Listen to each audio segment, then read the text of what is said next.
Big Sills. You know, I'm going to make one proclamation to everybody here today. Okay? Just one. Don't ever predict what I'll say because you have no idea. You have no idea. You may think you do, but you don't. It is a football Friday. We are packed, and the amount of content today is off the chain.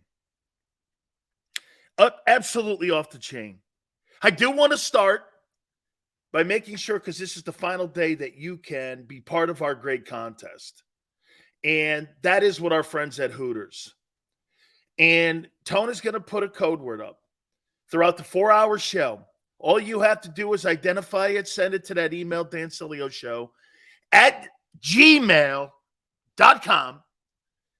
We will announce the winners like Nick and Israel were with our friends at Hooters.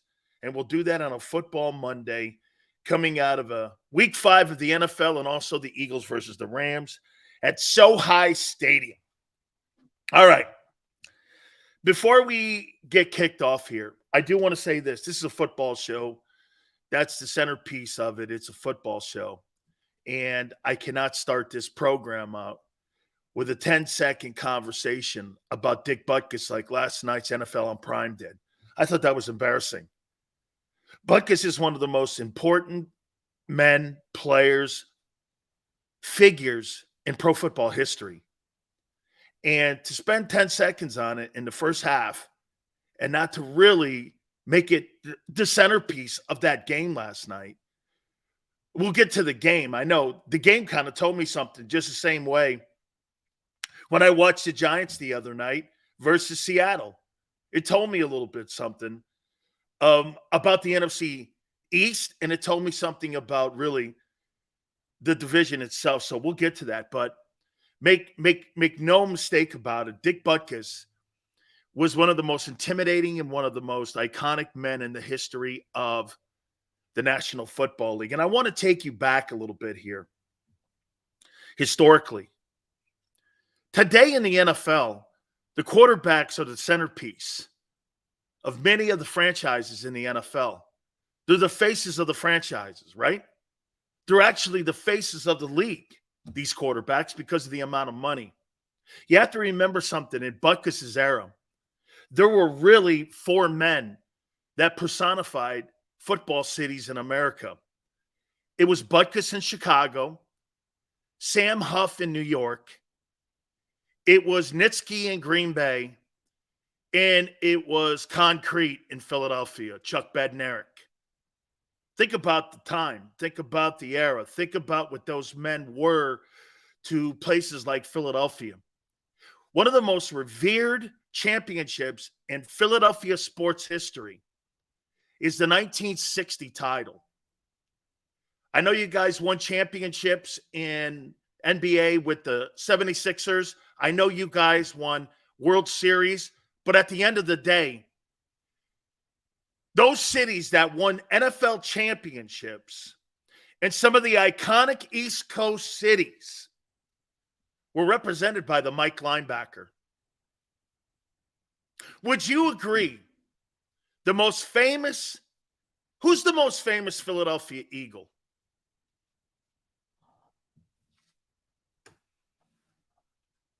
You think Reggie's more famous than Bednarik? He's a better player. Is he more famous?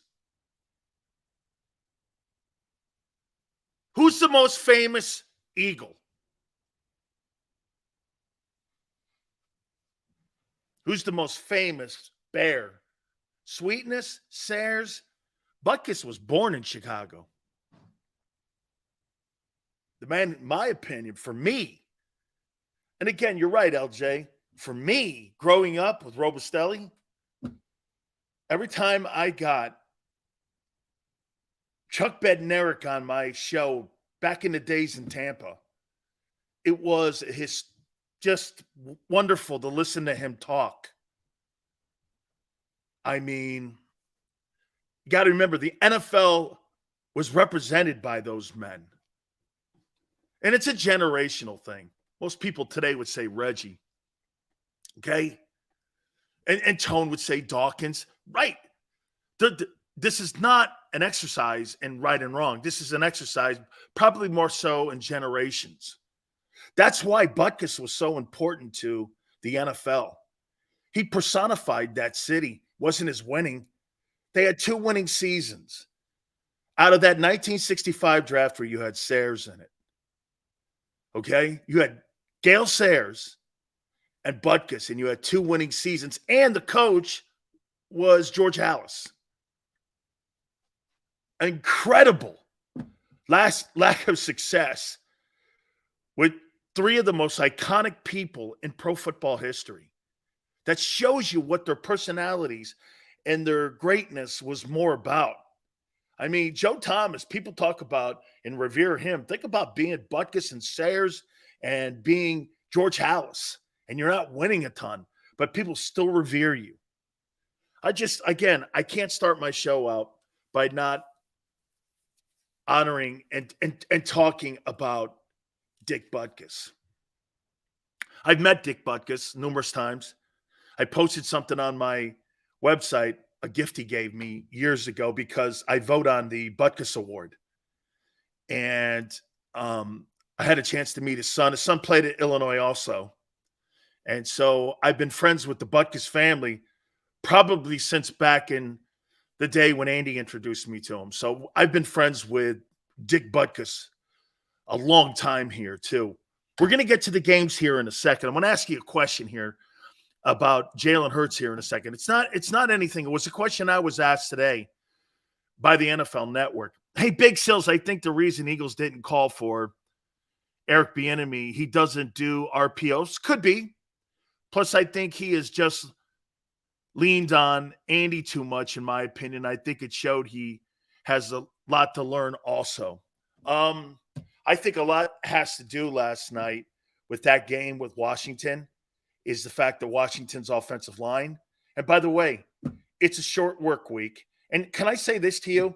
Isn't it always seem that the team that has to travel the previous week and has a short work week never shows up to that Thursday night game? Is that just an observation, or am I making more out of that? It just seems the team that travels and has to show up on that short work week, they just seem to have no gas. There just seems to be no energy, man. You know what I mean? I didn't really think that they showed up on Thursday night last night. It just looks to me that if you have to travel on the road and then you have a short game the following week, it just looks like no matter if you play it on the road or you played at home, it just looks like you don't have a lot of gas. Okay? Yeah, because it takes you off your rhythm and stuff. And it always looks to me like one team doesn't show up to the game. I know, just an observation. It's just because last night Washington was terrible.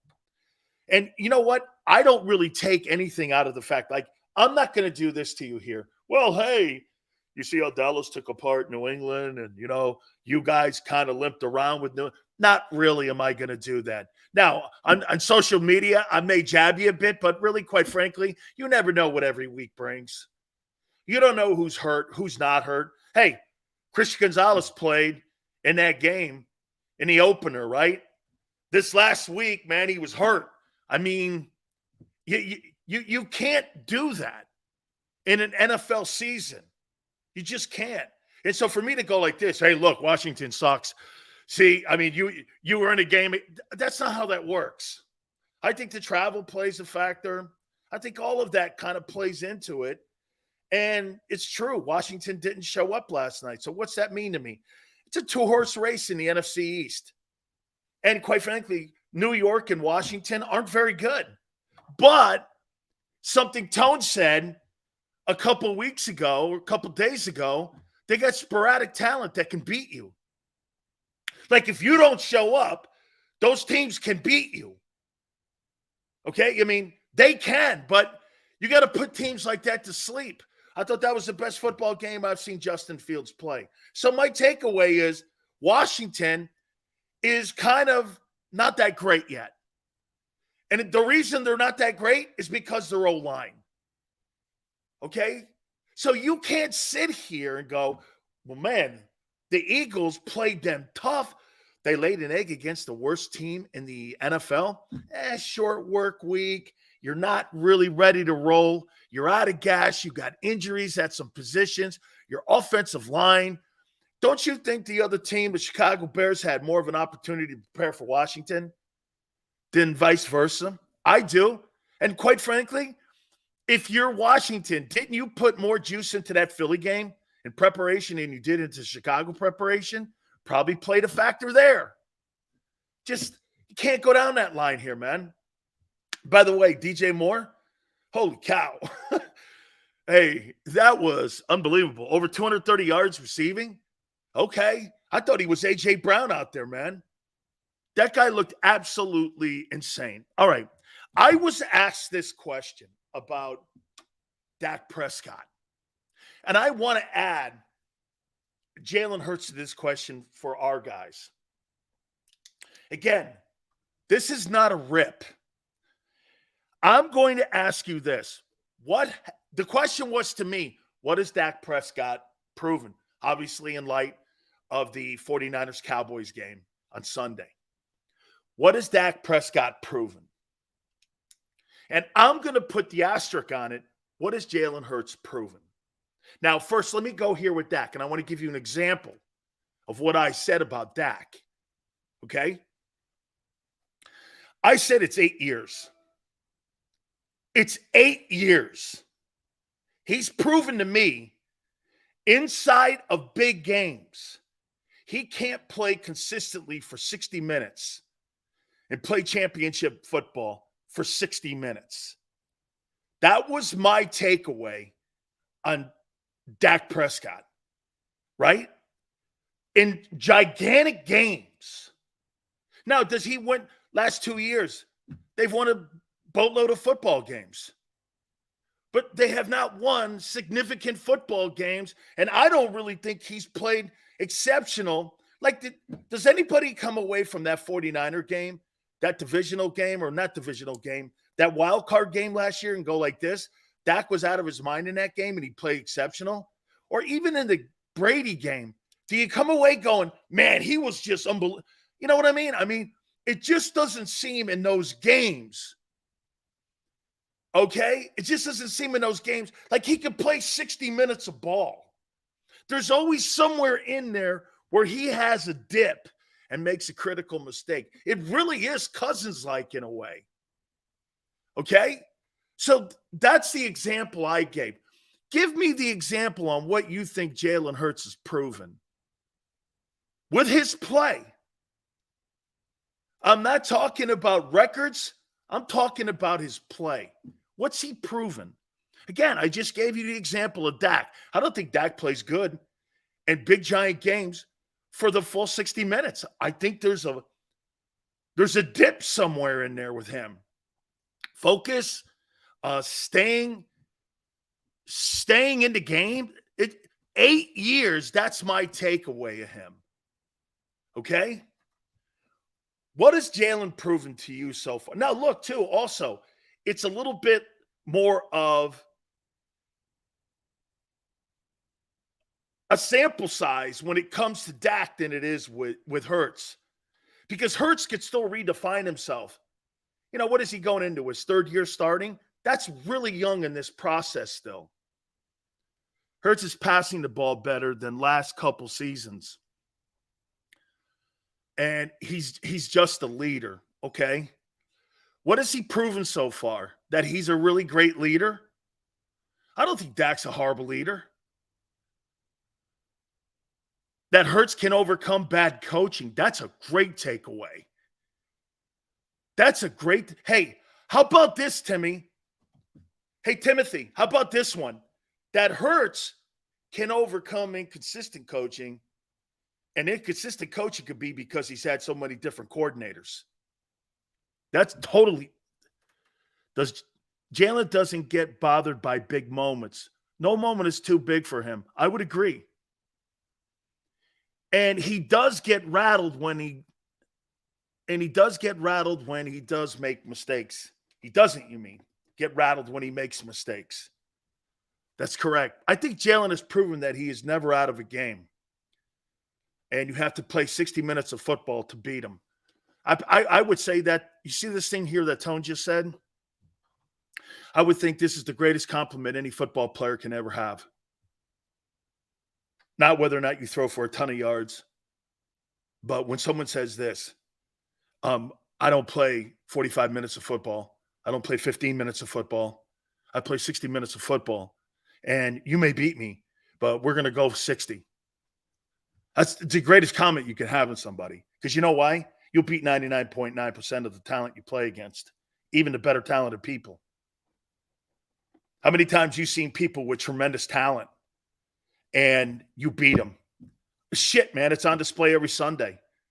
Nobody would ever, and I've said this to you, nobody would ever come to the rescue of Tom Brady calling him an exceptional athlete when you compare him to somebody like Aaron Rodgers. But he beats him.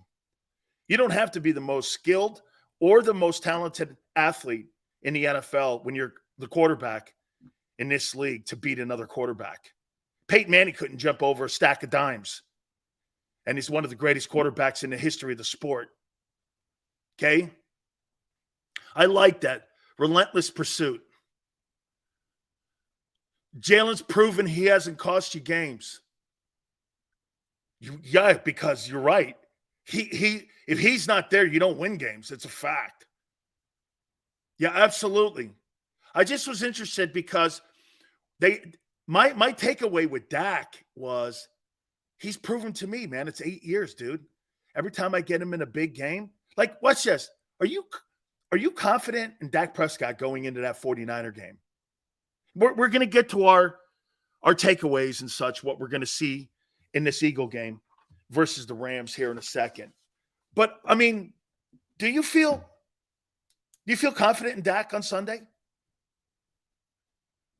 Do you feel like you could put the game on his shoulders and he'll win against San Francisco on Sunday? Right? How come I go like this? Man, I got to put the game on Dak. What? Hey, Sills, I'm going to put the game on Jalen to beat the Niners. All right. This is where you guys get me. Dan, I'm going to put the game on Jalen's shoulders against the Niners. Okay.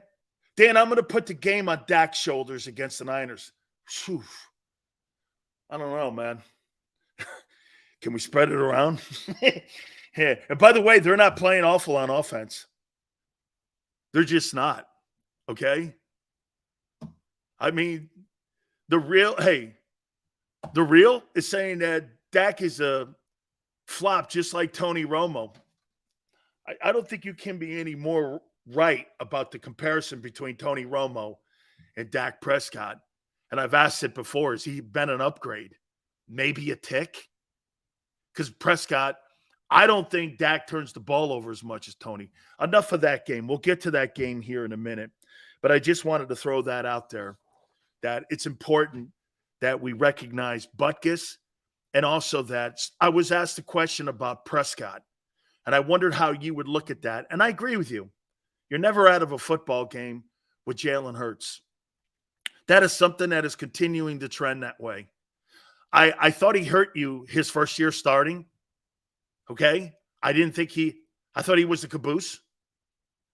But after what we saw last year and into this year, you're winning because of him. He is a calming force, okay, in your huddle, especially with the inconsistency that you have right now with your coaching staff. Speaking of that, before we get to the preview and how I see this game playing out, I wanted to take a look at the coaches.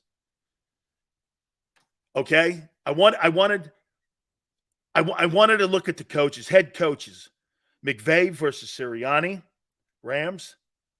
Hey, you want to see something here that just shows you what's wrong with coaching? It's totally on the Rams side. How about this nepotism hire? Mike LaFleur is the offensive coordinator for the Rams. Yes, that's Matt's brother. That's a nepotism hire. And you know why you can make a nepotism hire at OC? Because Sean McVay's the play caller. He's just a clipboard holder. That's a nepotism hire. That guy's not the real OC. You think that guy's the real offensive coordinator in Los Angeles. Okay? That's a nepotism hire. What makes him qualified? Because he's Matt LaFleur's brother. And you know how he got the job? Sean McVay? Because John Gruden hired Sean McVay as a ball boy, then a quality control guy in Tampa because John McVay was an area scout for the Bucs and the Niners. And they were all kind of in cahoots with one another. This is why hires like that, you look at him and you go, he's a nothing on that staff. He's a nothing. And it shows you clearly that Sean McVay picks the coaching staff in Los Angeles and Nick doesn't. In Philly, Raheem Morris is a spectacular hire. And what does this all have in common? Here's another Buccaneer connection. Raheem Morris was in Tampa when McVay was in Tampa. When McVay was the quality control coach for John Gruden in Tampa, Raheem Morris took over as head football coach of the Bucs, and he kept Sean McVay and elevated him to quality control coach. Okay? Chase Blackburn is a really good special teams coach. Brian Johnson, Sean Desai. Sean Desai is not the coach that Raheem Morris is. And Michael Clay's group has played better. They've had a nice start to the season. You know, that I didn't think they were great in the New England game, but I think they also, in my opinion, I think they got better there, okay? You see, there's a lot of, like, tentacles in that Rams staff, but it all goes back to McVay. McVay has complete control of that coaching staff and who he wants in there, or he wouldn't have came back. And you could see the difference. Every single coach on the Philly side was hired by Howie. Every single coach that's in Los Angeles was hired by Sean McVay because of the connections that he had in Tampa.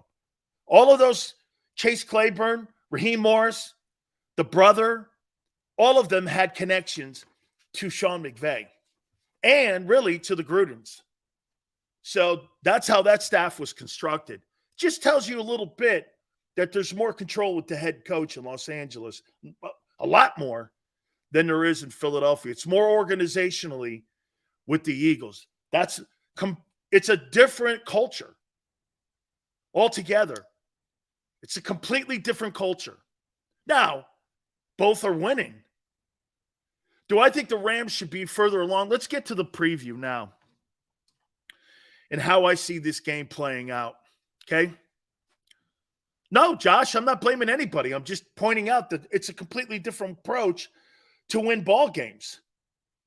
My problem always is I'd rather be on the Sean McVay side, even with the nepotism hire, because my coach has more say, which means he has more power in the locker room with the players.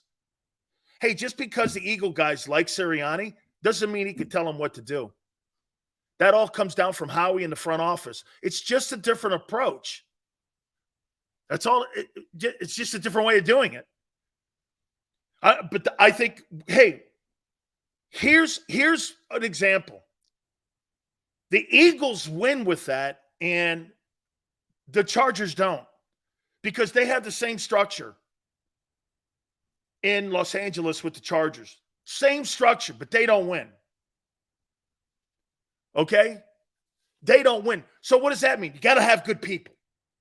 So, again, it's just how the organization's going into this game. I want you to know where one's coming from and where the other is coming from, and how the Los Angeles Rams, again, all the personnel by Les Snead and Kevin Demoff and all the trades and everything, Sean's involved in all of that too. He's kind of like a Junior Belichick. And Andy Reid and Pete Carroll. So he's got say in all that, but he kind of leaves that to them. Because you know why? He leaves that to them, which means they leave him alone when it comes to coaching games. He was the guy that got rid of Jared Goff. It wasn't Les Snead or Kevin Demoff. Why would they get rid of him? Howie would never get rid of a guy who won an NFC championship and wasn't playing poorly. Goff was not playing worse than what Wentz was. He wasn't. He was just a little more inconsistent, okay? But they weren't patient enough with that. Okay, let's move on here. Let's go to the game.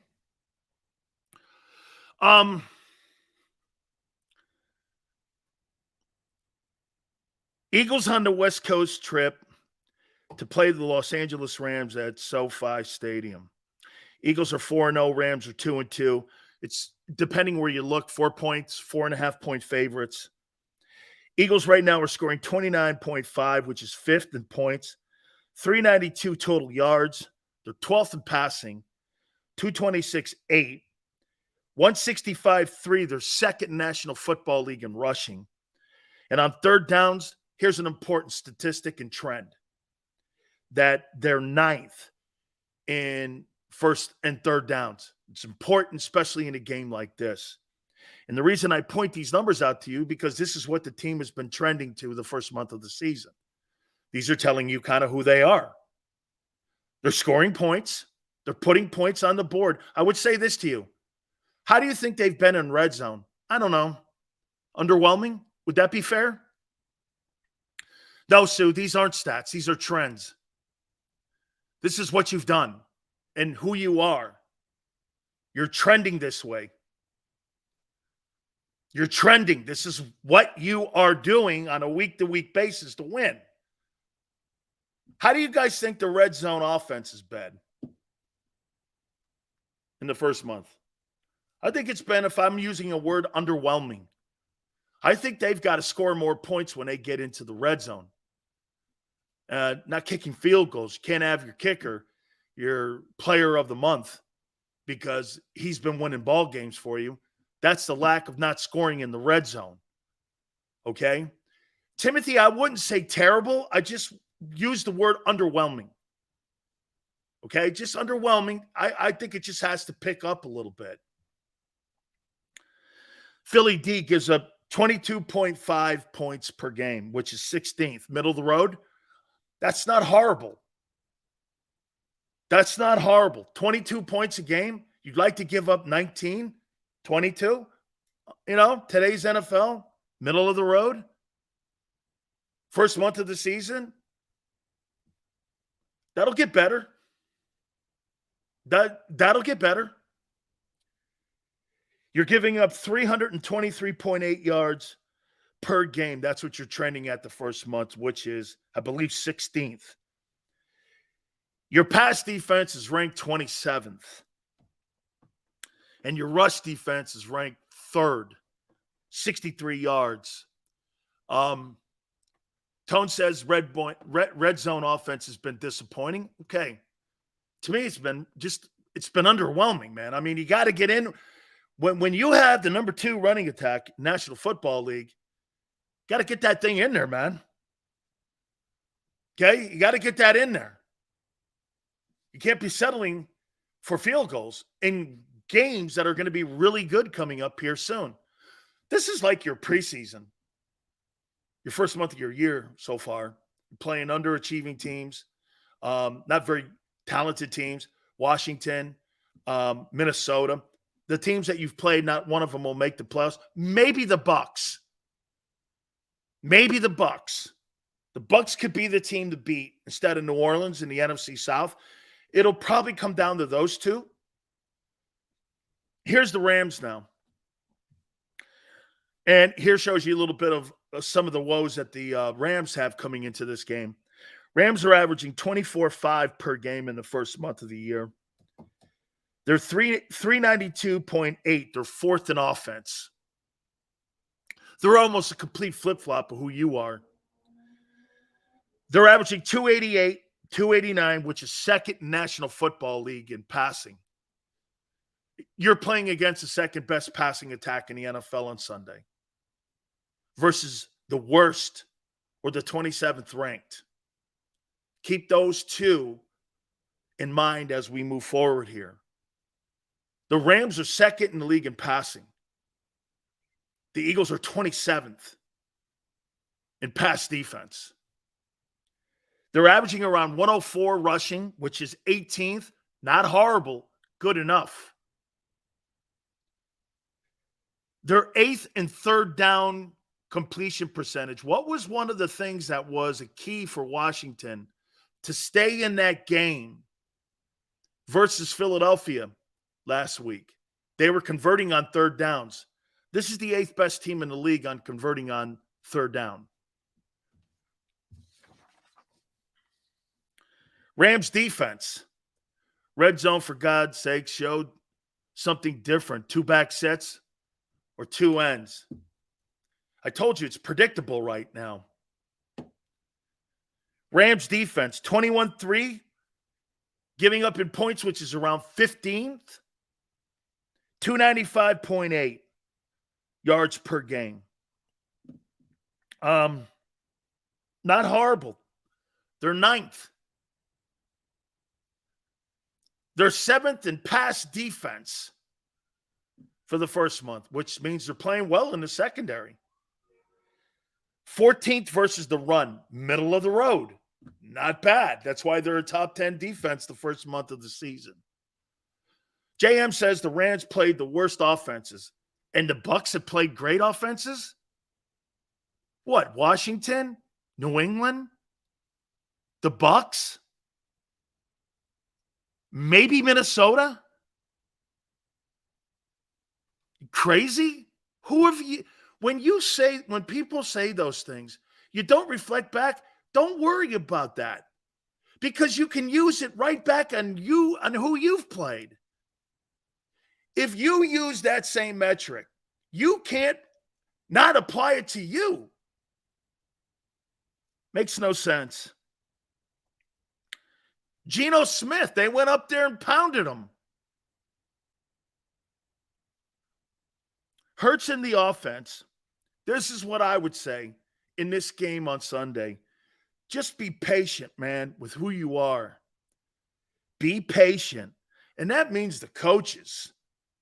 Don't get away from something that you know you are and stick to it. Run the damn ball at them. See, I don't think they have the confidence on a consistent week-to-week basis that DeAndre Swift's not going to not get hurt. Let me say this to you, and here's where I'm going to go. If they're telling Jalen Hurts to get down and slide, why wouldn't they be trying to preserve DeAndre Swift and his running and making sure that he's there for them in week 17 also? If they're in the market right now looking for another back and they haven't even activated Penny, what would make you think that they're not looking at the same thing with Swift? Because he has a history of not finishing seasons or playing the totality of games in a season. Okay? I mean, wouldn't they be telling him, or wouldn't they be trying to protect him? They tried to do it in game 1. I mean, I think look, I think the Eagles want to win as many games as they possibly can in the regular season. And I think right now they're focused on getting everybody to the second season. I don't know how focused they are right now on the regular season because they know how the NFC looks. It's really, in my opinion, if you look at the first month so far, it's a 2-headed horse race in the NFC right now, with Dallas and Detroit kind of trying to get in the room. Am I wrong? It's really San Francisco and Philly. And the rest of those teams are kind of not trying to – they're trying to join the party. They're just trying to join the party. The rest of those teams, you look at those guys and you go like this. I don't know. Right? So I think the Eagles may get their first complete game here if the coaching is smart. It's a 4.5-point game. My problem is this in this game, and here's the problem in this game. There's twofold: the coaching and decision-making and how you're going to have a game plan. Okay? You have the second best offense in the NFL going against one of the worst pass defenses. Does that concern you? And if you say no, because we'll pressure the quarterback and he's kind of banged up. Okay, so your D-line has to win the game. Second, or let's see.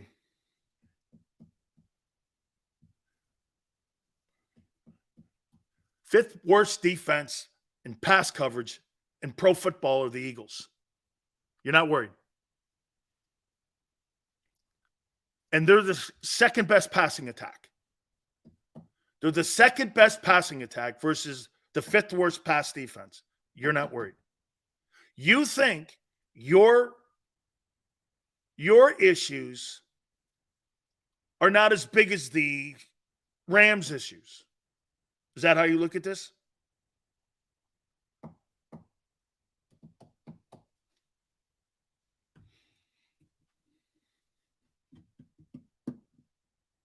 Stafford takes chances out there throwing balls that will be INT because he has to, because they're not super running the ball.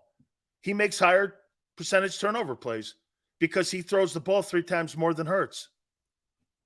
Hurts doesn't have to throw the ball 3 times more. Well, he might now because the organization's telling him not to run more. There's no question the organization stops the Eagles from putting teams away right now because they're more concerned about his health than finishing teams off. That's a fact. That's a complete fact. They're more concerned with that. I'm not sure it's wrong because there's so – you see, the Eagles have elite talent going into this game. Okay? Elite talent going into this game. But because of decision-making, they'll make the game close. Fans act like they can have concerns and be confident in their team at the same time. Correct. They're the more elite team. The Rams get passing yards. The Eagles give up passing yards. It's simple math. No, because they look at a guy like Matthew Stafford who won a Super Bowl, and they think he's chopped liver. He's the best quarterback they'll play since the Super Bowl. Okay? He's the best quarterback you'll play since you played Mahomes. I agree with the statement 1,000%. He's looked so awkward running the ball this year, like he's forcing the slides. He's totally forcing the slides because they're forcing him to slide. That's why this game's close. This is a 30-26 ball game in my eyes. Eagles. You're just better. But it will be close because of the way you're playing and the way your quarterback's being coached. So, I mean, here's if you played the style you played a year ago, 38-20, Eagles, you should win this game 38-20, but you won't. You'll win it 30-26.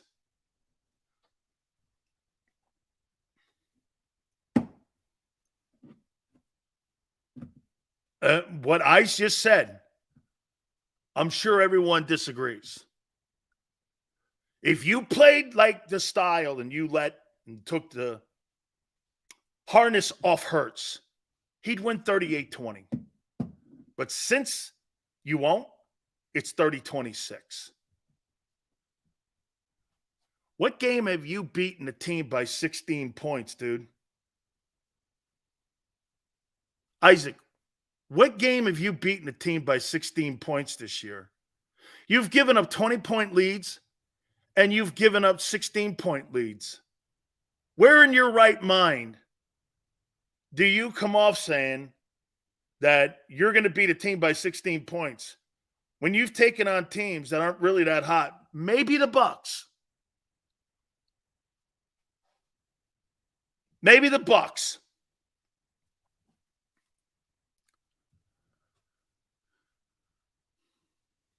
Right?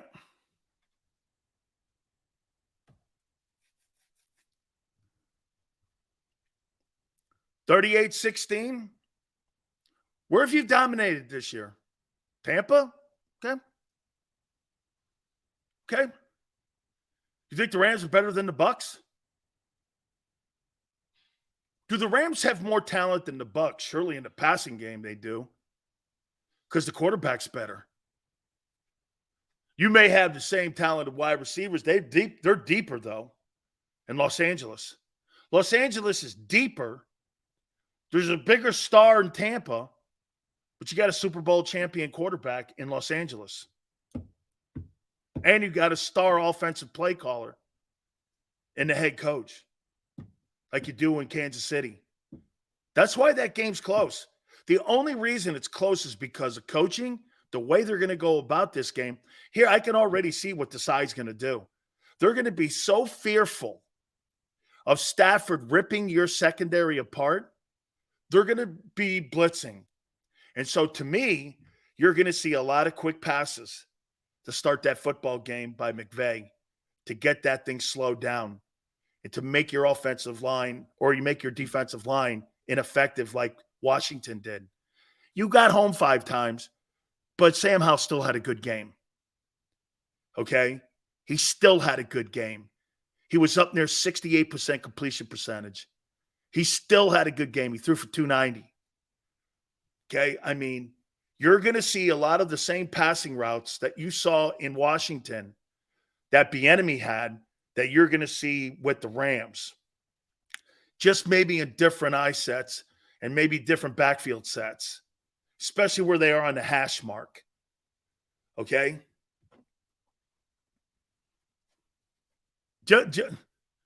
You told us after Jalen Hurts got hurt last year versus the Bears that coaching staff was going to – yeah, I did.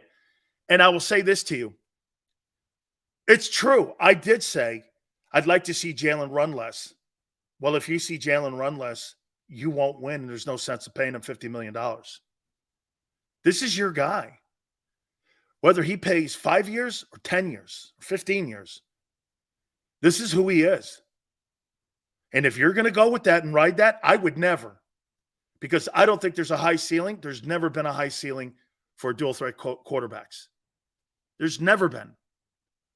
And for me, if you're going to go down that, which you have and you've chosen to, this is your guy. You can't, like Vermeil says, take that part of his game away. And what they're trying to do is take that part of the game away, and they're changing his game. JM goes like this. Russell Wilson evolved. Russell Wilson evolved into a non-championship quarterback. That's what he evolved in. Thank you, JM. Because early in his career, when he was running around and he was more of a dual threat early in his career, he was more effective in getting them to the Super Bowls, and he was also more effective in getting to AFC and NFC championship games. Remember, they made a switch back in the early days. I don't know if he was part of that. But at the end of the day, the more he evolved into a passer, the less they won. He won a Super Bowl as a dual threat guy, not as a passing quarterback. You're right. He evolved out of what he was. Do you think the back end of Russell Wilson's career was as good as the front end when it came to winning? The games that mattered? Show me. Seattle didn't want him to change. He wanted to change. And in his quest to change, he changed his game. That was more the quarterbacks doing than the organization. They didn't want to change him. He wanted to last. So, put up some empty calorie stats later in his career, made a ton of money, and has no winning to prove for it anymore.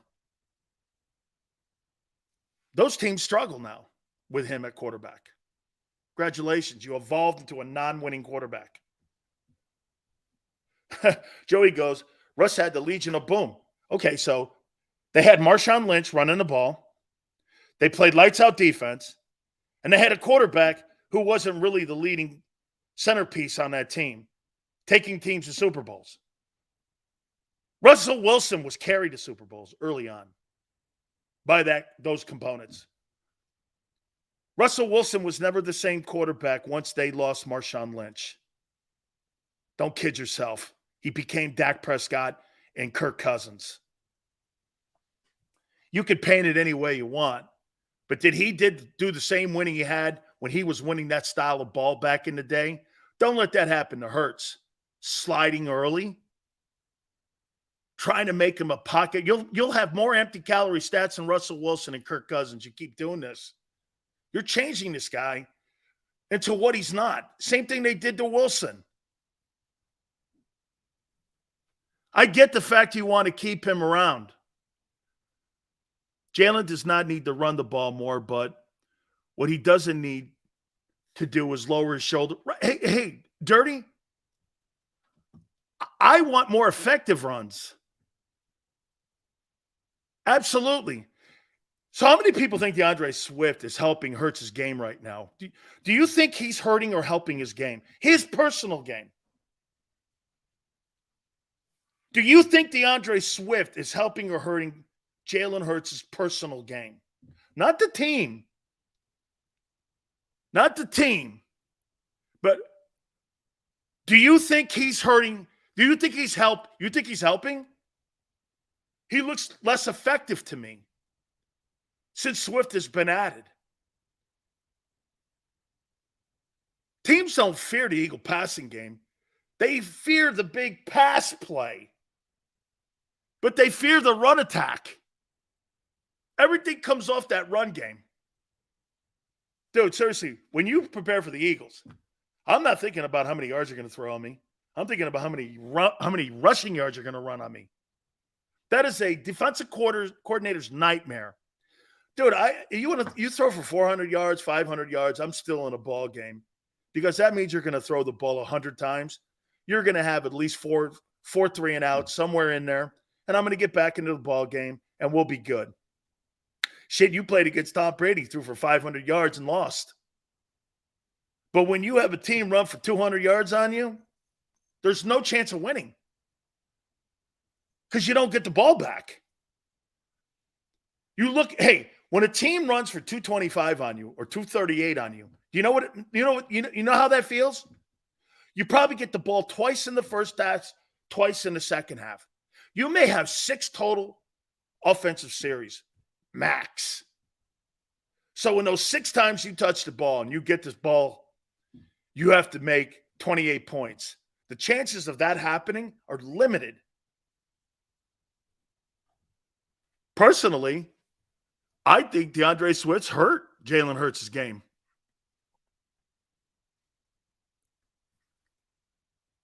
He's been great.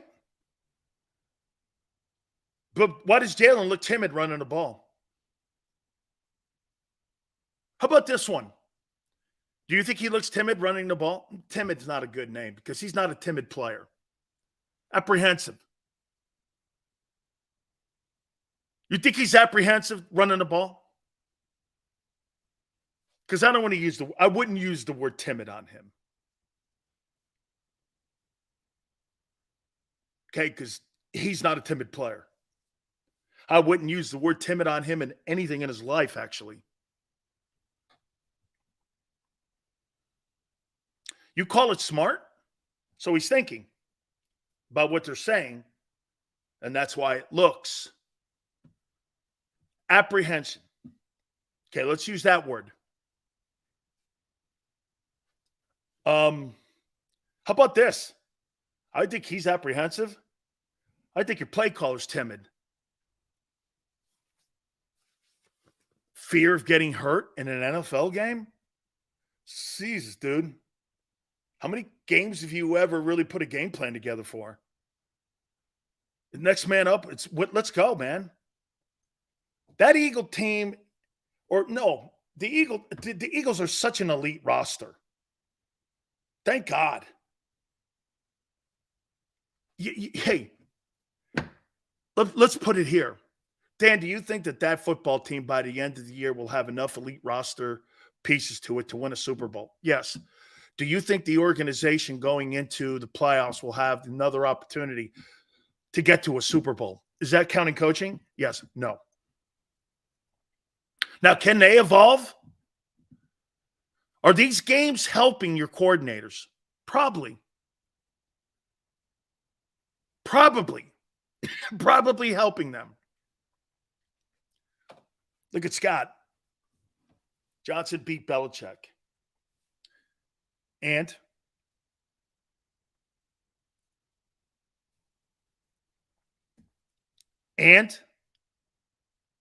are you suggesting to me that you think that Brian Johnson is smart enough to beat Andy Reid in a Super Bowl?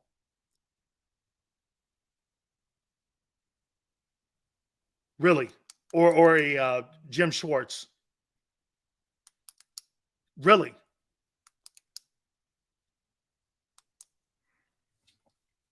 You can't look at it like that. They got lesser talent in New England. I'll put it to you this way.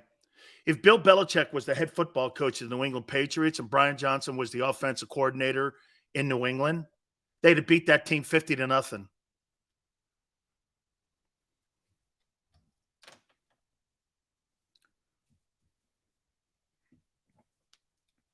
As a matter of fact, from now on, we're going to make a new rule here.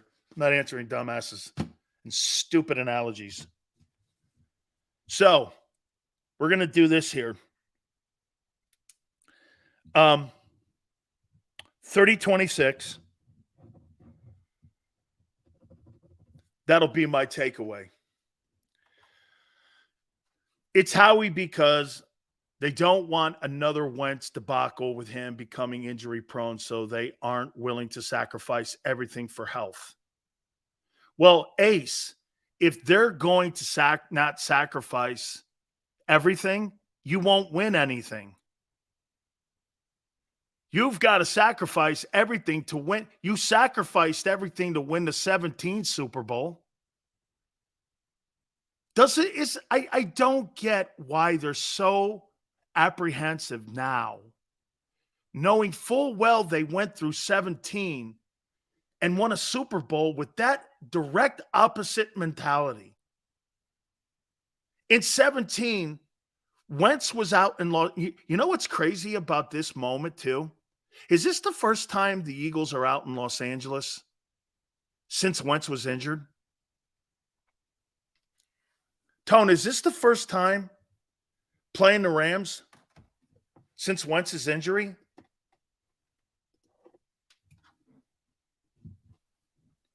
So this is the first game. It's not at the Coliseum. This is the first game that the Eagles will be in as an organization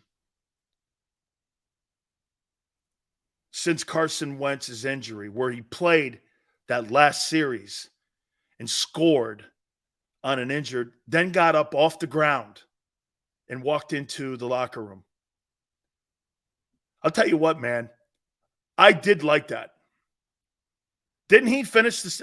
Tone, didn't he finish the drive and the series, get up, and then walk into the tunnel, and that was it for him the rest of the year? Didn't he do that? I thought I remembered that. He ended his pretty much the way he played ball that MVP year. That MVP season, he got up after being injured, scores, I think it was a touchdown or something. Did he run it in?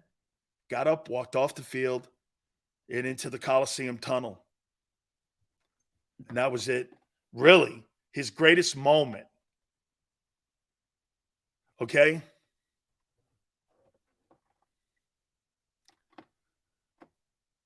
Back then, when Wentz tore the ACL, he got up, continued the drive, then threw a TD without moving his feet. It was like, this dude is a monster. I tell you what, dude, it never got better for him, obviously. But that is gangster. That is gangster. Let me finish it. Okay, I'm done. Coaching was far superior in 17 and even had a change to fit Nick. They did too. Whew. That's got to be Carson Wentz's greatest moment as an Eagle. He's getting up and finishing that drive throwing a touchdown on an injured wheel. Swift is oh, yes, Mark. That's a great take. Swift is benefiting from Jalen Hurts' threat to run as defenses are holding the totally. Mark, absolutely true. Absolutely true. Swift is completely benefiting from the fear that people have. I don't fear DeAndre Swift. I fear that guy. I fear Jalen Hurts. Oh, absolutely true. That's my all-time favorite Wentz moment, despite the injury. Whew. Dude, look at the two greatest moments, not to reflect back, but since you're going back to LA, look at the two moments in that year. Wentz finishing that drive in Los Angeles pretty much gave you home field with that win. You win that game, and then the Philly in the Super Bowl will never be forgotten. And I know you guys don't like Carson Wentz and you don't want to bring the name up, but you'll never forget that drive.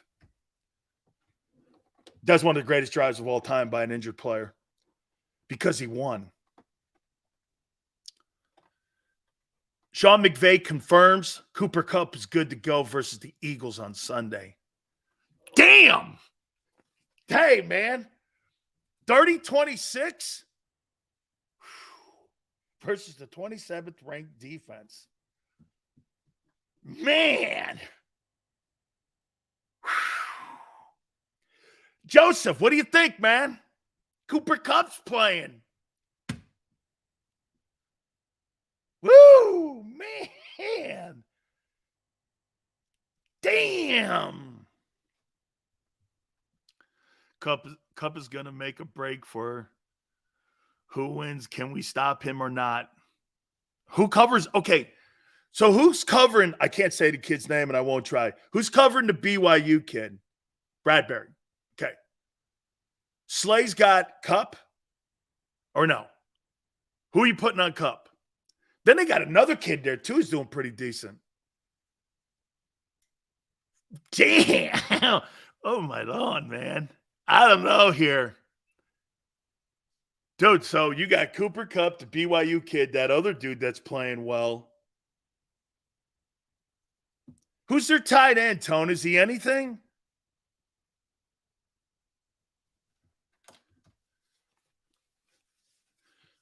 Is the tight end anything? Do they have a tight end in Los Angeles? Shit, I don't know. Stafford got destroyed by the 14th pass defense. Stafford ate up Seattle. Hey, Mac Jones ate up the Eagle defense. So did Kirk Cousins. So did Sam Howell. Oh, you got that Higbee kid? I don't know. I don't think he's anybody. You got it. Hey, that's where it is. Right there, Tony. Tony, that's exactly where it is. Tony, you got to get pressure. Like, to me, this has got to be a game where Hassan Reddick is unleashed. Hey, maybe you played a kid, Nolan Smith, to get. Where's Nolan Smith? SOS. Can we get some smoke signals for the kid? Does he play? How many guys? Hey, have you seen that guy play at all? Has Smith played?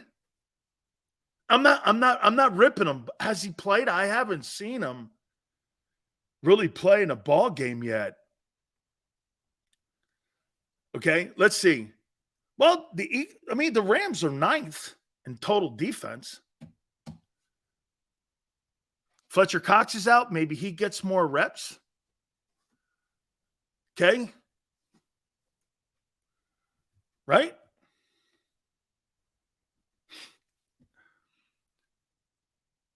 Man, that's crazy great.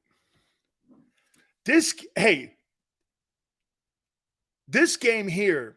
Okay, so I told you 30-26. Let's see some scores. I want to write some of these down because I do it every week. Yeah, Jalen Carter gets a start. You're going to have Jalen Carter and Jordan Davis starting. 49-42. Well, that favors the Rams. 31-19. 28-10. You give up 23 points a game, but he go 10 versus second best offense. 36-33. Damn. Tone's going over the over because I think it's 50. 36-33. Woo! Eagles. That Eagle pass defense has me shook. And now, with Cooper Kupp coming in.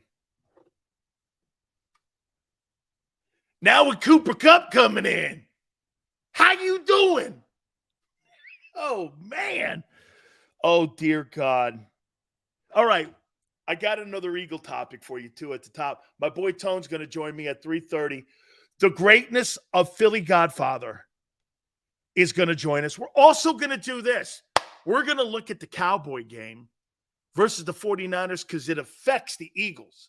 Like I said, my prediction, guys, I'm gonna tell you, hey, my prediction, I said Dallas and Buffalo would make it to the Super Bowl. I do think that Dallas is trying to join the party of the 49ers, okay, and the Eagles. I do. I think you two guys are the baddest dudes on the block. You're the two baddest dudes on the block. Okay? I want to look at that.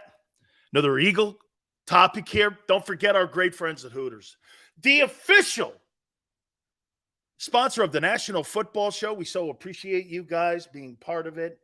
And with all the football going on this weekend, my friends, I cannot wait.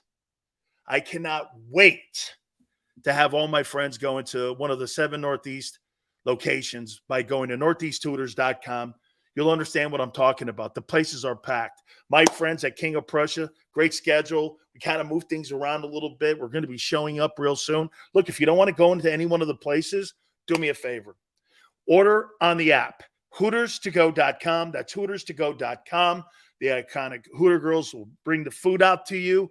You'll understand what I'm talking about with some of these great 40-year traditions. Buy 10 wings, get 10 boneless free. Wing Wednesdays, 1983. That is the year the place was founded. Look, football and Hooters. What better can you have during the fall? Northeasthooters.com. That's northeasthooters.com. And when you go into any one of the locations, do me a favor, tell them Big Sil sent you.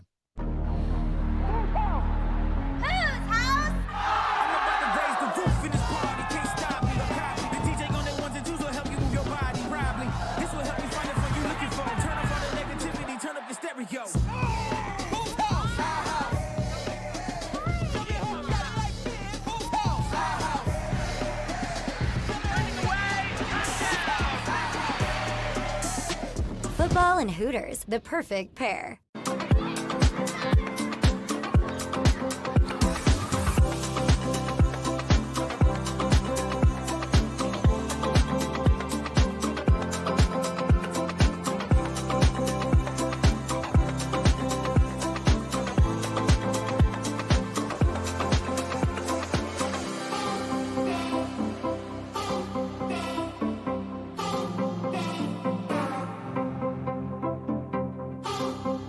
If you own a company and you're not producing a podcast, you're missing out. The public consumes messaging when they're ready. Join the professional podcast network of companies and let JAKIB Media Partners put you in the podcast arena. Come to our professional studio or we'll come to your place of business and professionally produce your company podcast. Call JAKIB Media right now at 267-261-3428. 267-261-3428. Heading down the shore, have a ball once more. Here, imaginations run wild and time stands still. Because here, you can find the best of the Jersey Shore, all on one 5-mile island. So leave the old you behind and get lost in the woods.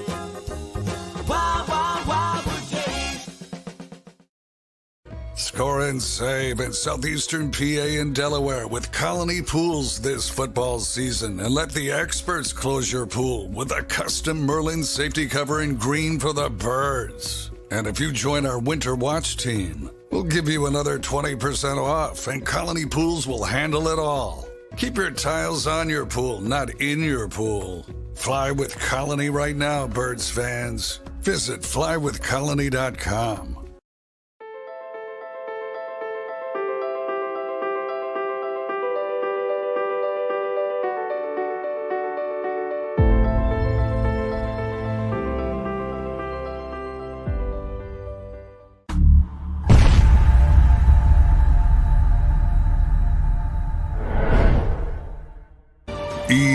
EAGLES, Eagles.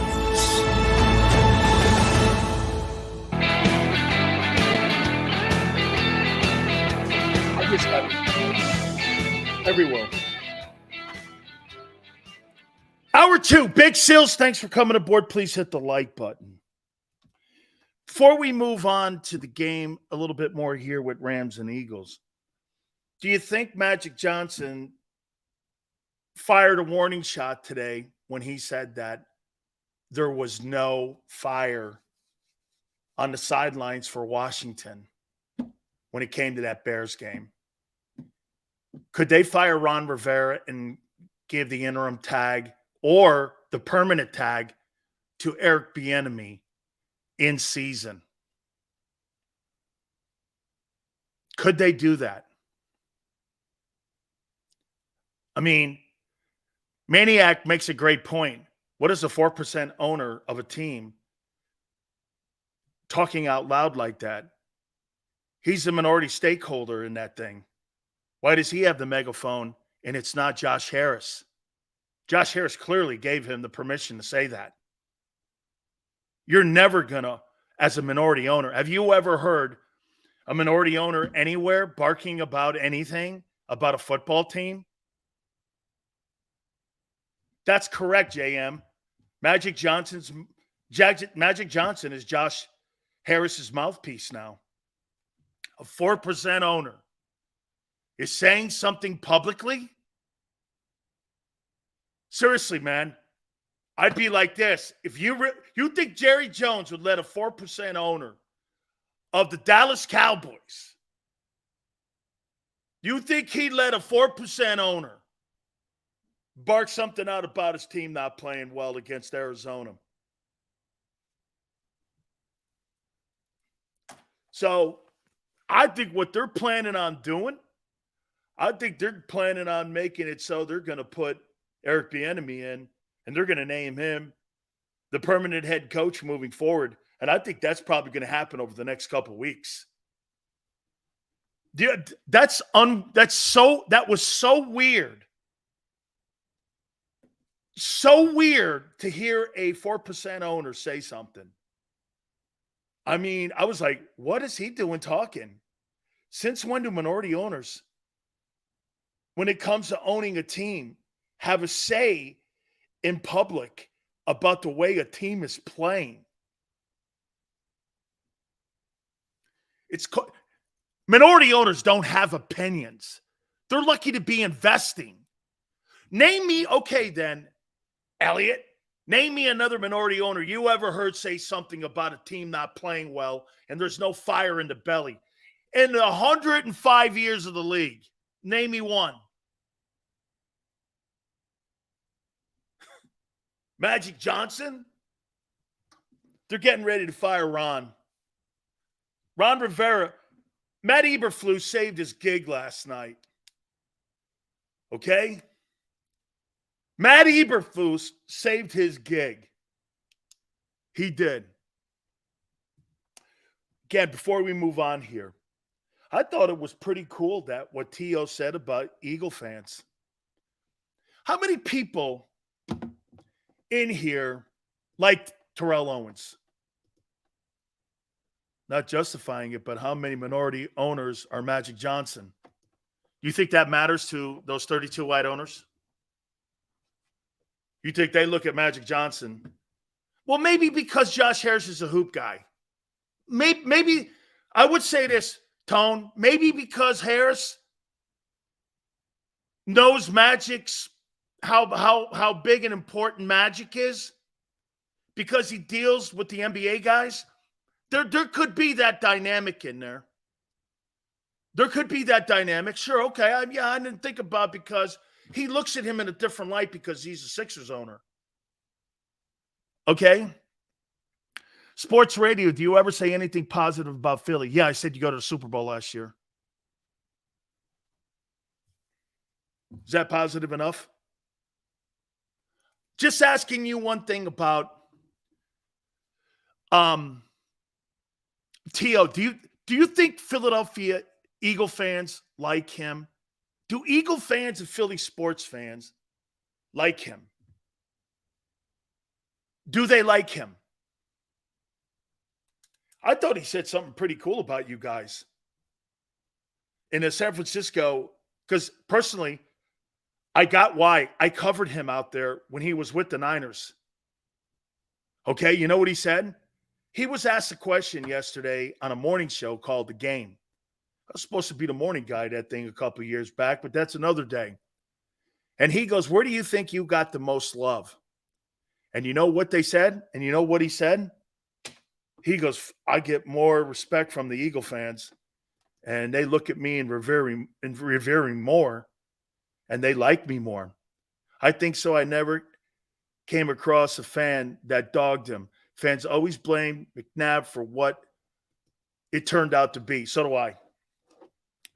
He goes like this, yeah, man, Eagle fans. And they're like, no. And I go, well, I was on KMBR 68, and I'll tell you what they used to say about Owens.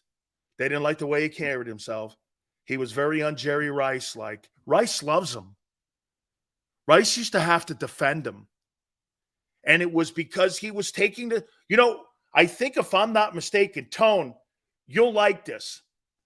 I think the day they honored Rice, he was still playing with the Niners. Owens had 20 catches.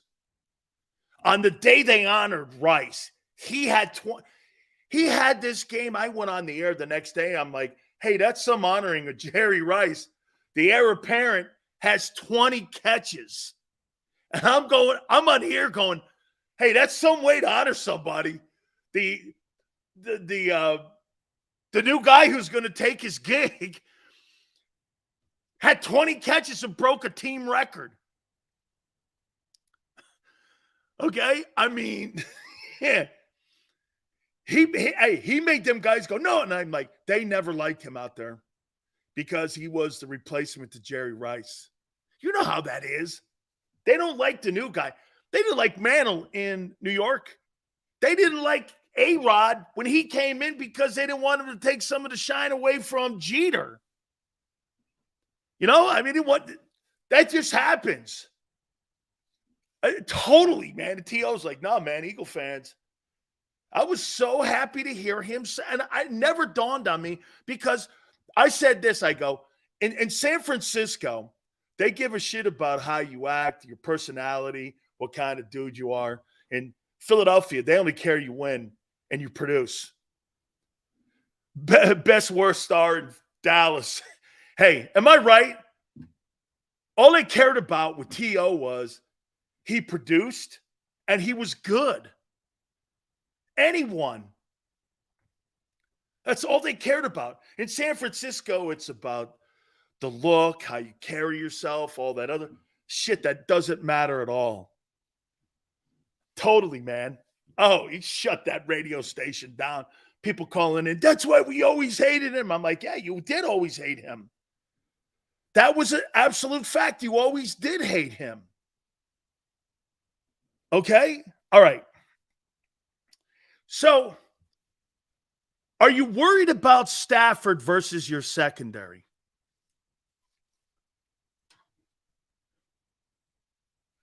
I'm going to add something here. Are you worried about the number 2 passing attack versus the number 27? Yes. I want to see how many people think that could be an issue. No, Stafford a fraud. A little bit worried. No, when we put the ball in the star. Oh, that was great. It was. I worry Big Fletch is not going to play. That's a factor. No. Hell no. Yes. No. Come on. Absolutely. Okay. So those who are saying, no, not at all, I have no absolute worries. Well, let me add another dynamic. Are you worried about the number 2 offense versus the number 27 pass defense? And to combine that, are you concerned about Sue Petta versus Aaron Donald? So those two dynamics together, are you concerned about? Yes or no? Yes, Matthew Stafford going for 400. So Sue Petta versus Aaron Donald and the number 2 offense versus the number 27 pass defense. How about those two dynamics? Are you concerned? Riley says he's not concerned. Donald's time is up. Tone, am I right? The guy who's been graded out the number 1 defensive tackle in the first month, hasn't it been Donald?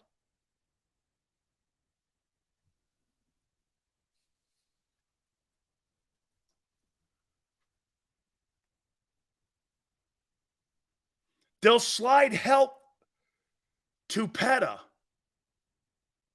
or run at Donald. Oh, they're going to run at Donald.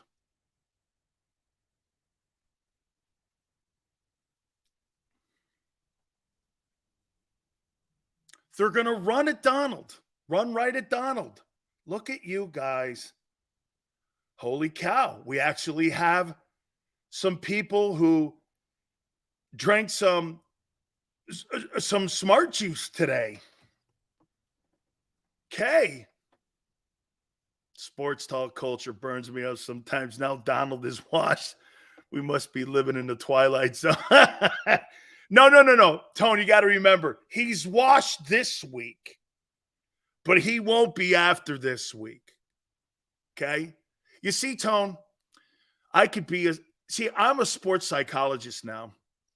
I know how people and sports talk listeners, watchers now, I know how they act. It's very interesting in its own dynamic.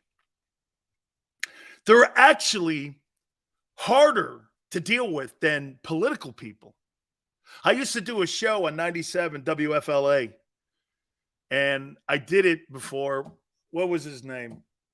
Beck. Glenn Beck came in, and I'm friends with Glenn Beck. And Glenn Beck's like, how do I do? I joke, just talk shit. Hey, Tone, just talk shit. Don't worry. Whatever you think, just talk shit.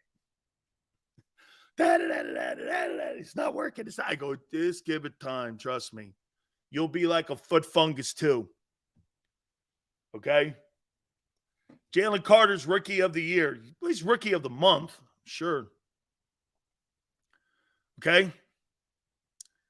Neil, good afternoon, my friend. They had Donald ranked second. Okay. First or second. Some people in here call that washed. Mara, thank you. Thank you. Big Sills in here barely passed the first grade. Now that's impressive. We're more physical, you think? Hey, you think there'll be a football game you go into where you're not going to be the more physical team? The only game you're going to run into where that is San Francisco, and they're not more physical than you. They're as physical. Okay? There's not going to be an upper hand in who's a tougher guy in that fight. Nobody gets that advantage. You're both tough. You're both mean. You're both bullies. Nobody. No. Joseph goes San Fran. No, man. You got to beat the champ before you can start barking about being better. That don't roll here. You don't get the benefit of the doubt till you beat the champ. The Philadelphia Eagles still hold the heavyweight. or the NFC championship belt, San Francisco's got to take the belt from them first before you can start barking. Let's not challenge Aaron Donald or Stafford Sunday. Okay? Hey, Philadelphia Eagles own the NFC championship belt. San Francisco, you can bark and tell you how great you are and Purdy's this and Christian McCaffrey has all this. But until you beat the champ and take the belt from them, they have the belt. Until you replace him as champion, it's what it is. You don't get the advantage because you think you're better. You got to take the belt off him. Silver medal belt? That's not what I said. You got to first win your conference before you get a shot at the brass slipper. Okay? You've got to win your conference. And they're the reigning champ. Take the belt from them. Take the belt. Take the belt. Hey, I may talk shit on you. And I may kind of needle you at times. But don't get that wrong. The Philadelphia Eagles have the NFC belt around their waist. And they get to parade around as champion. The same way Kansas City gets to parade around because they hold the World Heavyweight Championship. And until someone takes that championship from them, I don't give a shit who you are. You're just talk. Well, we're better. No, I think we're no. Okay, great. Well, that guy, how come when they walk into a room, they have a heavyweight title belt on and you've got a Hello Kitty belt on? You got a Hello Kitty belt, or you got like a belt that you won when you were in junior high school and you won it from the punt, pass, and kick contest, and they got the heavyweight championship belt. You got the punt, pass, and kick belt. They got the heavyweight belt. The Fangio scheme allows the dink and dunks at the expense of explosive plays. Only one wide receiver has had over 100 yards on us. The numbers are deceiving. I don't believe the numbers are deceiving when you're talking about the quality of quarterback that's doing it against you. You may look at it that way. Mac Jones got benched, and he threw for 320 yards on you. We're not talking about elite. So you think those numbers are misleading when you're talking about the talent of quarterback like Baker Mayfield, Sam Howell, who had his fifth start, and Mac Jones, and you think it's deceiving. I don't. Those guys are not quality quarterbacks. Okay? They're not quality quarterbacks. Okay?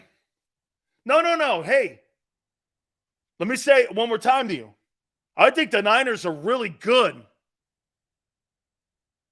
I think they're – wait a minute. Kissing ass?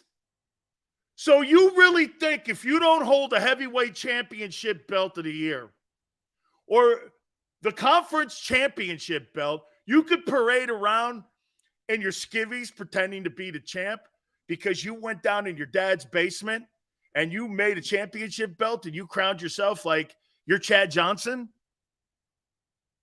I think that's funny. Okay?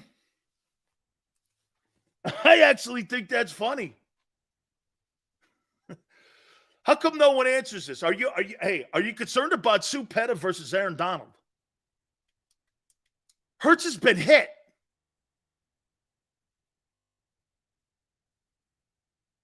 Those that go Sills, is Stafford a quality quarterback? They got the number 2 passing offense in the NFL. Look at Keon, man. Sue Petta's an all-pro. No issues. Yeah. Aaron Donald, might as well be Donald Duck. Oh, Keon's got it down, man. Aaron Donald's Donald Duck to me.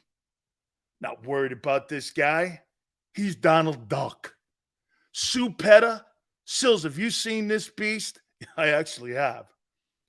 What's your take on him? I think he's a good backup. Backup? He's an all-pro, Sills. Of course. Well, he better be. He better be.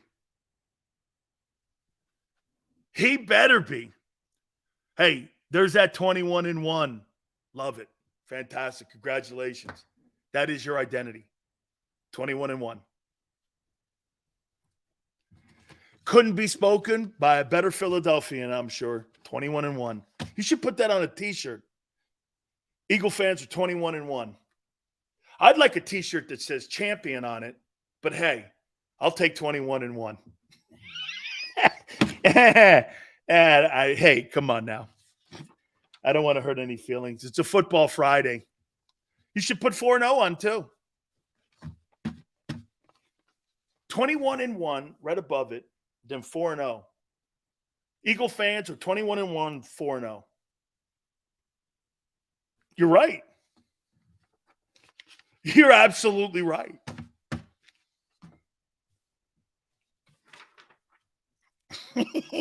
Hey, come on. I told you. I'm trying to be nice today. Okay?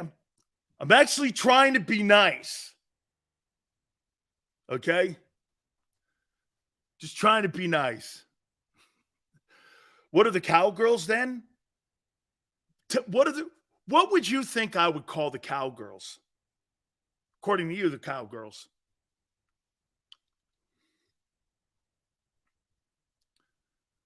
What would you call the cow? I told you what I called them. They're the Kardashians of the NFL. They're the Kardashians. They're like the Osbournes. Or watching like Bruce Jenner, Caitlyn. You're like watching some sort of like reality show that you come away with more confused than when you first tuned it on. Sills, Philly loves you. Can the Phillies beat the Braves? Great pitching, man. It's going to come down to putting them runs up on that Braves pitching staff. That's a great organization. The Kardashians. That's who they are. Here, what other like really freaky? What's the one with Tone Loc in it? Not Tone Loc, Flavor Flav. What's the one with Flavor in it? And Stallone's old chick. That was another one of those reality shows. I was like, okay, I don't get this. I'm not sure what this is. How poorly did Pay to Play versus Commanders concerned? Seals, can you suit up this weekend? I can't jump over a stack of dimes right now. We could play Kansas City. They'll tell you he's one-dimensional. They are one-dimensional, Kansas City. They're getting better with Pacheco. All right. Let me get my list here. Let's get my boy Tone in here, get his thoughts on what he's going to do. How are you feeling, sir? Feeling great, man. Great week for you too, brother. Great Appreciate week. it. How's my internet going? Okay. My internet's been acting all funny today. How's it treating you right now? All good, man. All right, sounds good. How about this? You all right? Internet's all right? Yeah, I'm doing all right. I'm doing all right. All right. Let's have some fun today. All right. Let me ask you flat out here. Okay. Biggest concern going into this football game on Sunday? Pass defense easily. I mean, you said it, right? The Los Angeles Rams, they're ranked top 3, I believe. I think they're the second or the first. I mean, second. They lead, they're top 3 in the league in terms of passing yards. Now, they have struggled putting the ball in the end zone, in the air. I will say that much. So maybe that's a saving grace. But still, the fact of the matter is, when it comes to putting up the passing yards and moving the ball, they've shown that they're capable of doing that. The numbers say that. And on top of that, you have Sean McVay, who's one of, in my opinion, one of the best schemers in the NFL. You can't sleep on that combo. And again, pass defense, man, they've made me very nervous. So that's my main concern, passing defense. How about Sue Petta versus Donald? So here's my thing when it comes to that, right? It's important for a guy coming in like that. It's important for him to be as confident in his game as possible. So if you want Sua Opeta to be confident, you have to get him going forward instead of having him backpedal. In my opinion, you build confidence in the offensive line through the run game. You don't build confidence on the O-line in the pass game, in my humble opinion. Those guys get confident by laying hands and feet on the opponent. So if you want to get Sewell confident, if you want to get him going, if you want to have him believing in what you're telling him, have him going forward. Allow him to inflict his will on Aaron Donald and force Aaron Donald to have to play the run. So I think that's how you have to play this game. You have to start with your run and be patient. This isn't a game where you want to just go out there and release all the dogs. You want to be patient in this game. Allow your offense to control the game from beginning to end. If you allow your run game to go forward your right guard.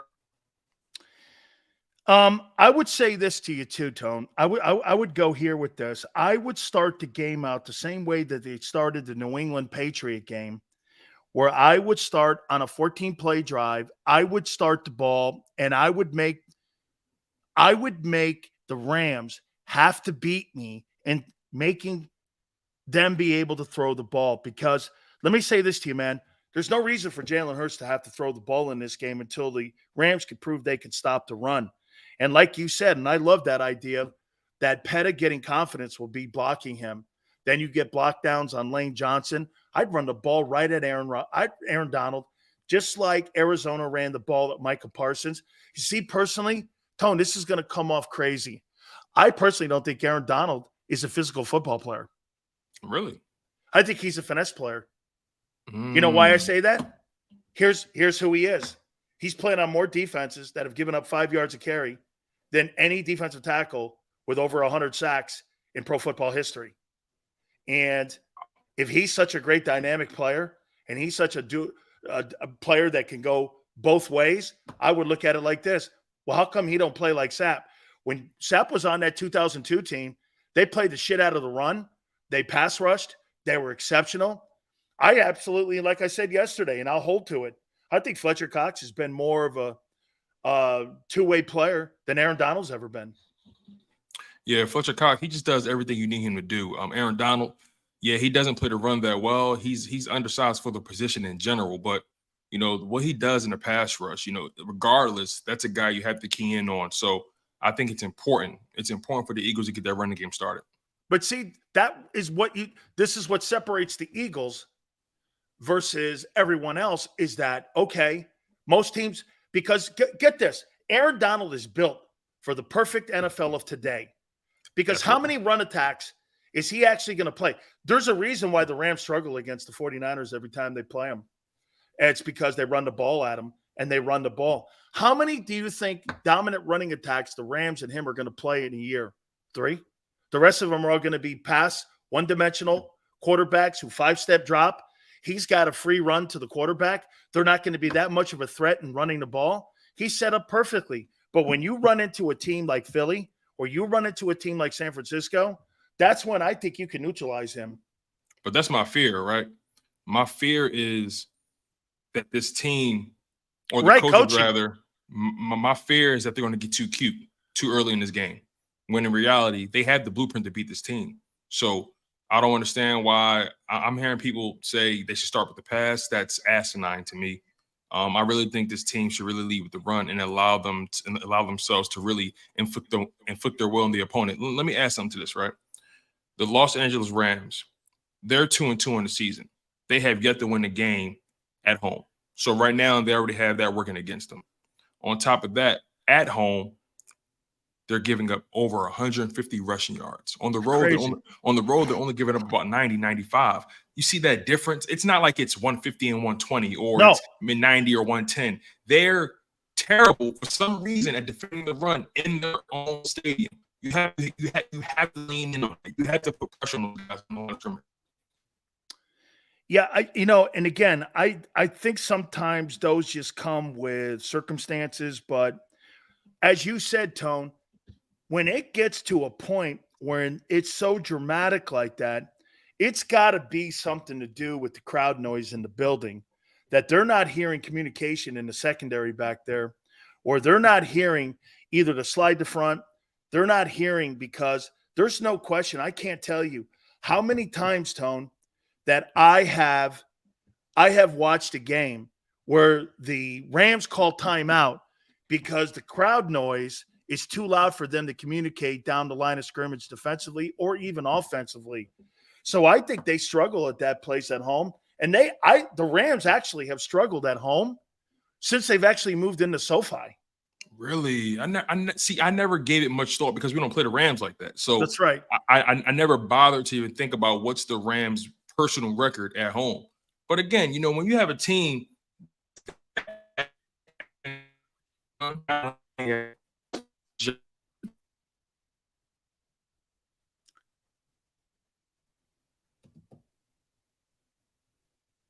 Tony, you there, brother? Yeah, I'm here. You got me?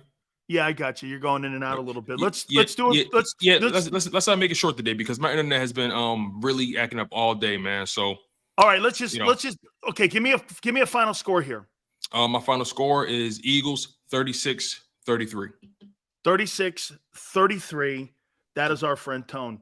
Tone, thank you so much, man, for fighting through this for us. Man. Sorry, and also live chat. Sorry about that, you guys. Normally all week, I'm pretty solid. So I appreciate you guys for sticking with me. But nonetheless, man, it's all good. By the way, Joe Rogan 2 days ago had bad Wi-Fi. It's not got anything to do with the guy being broke. Jesus, criminy, you people. Hey, listen, man, I ain't worried about that, man. Listen, it's the live chat for a reason. Trolls gonna be trolls.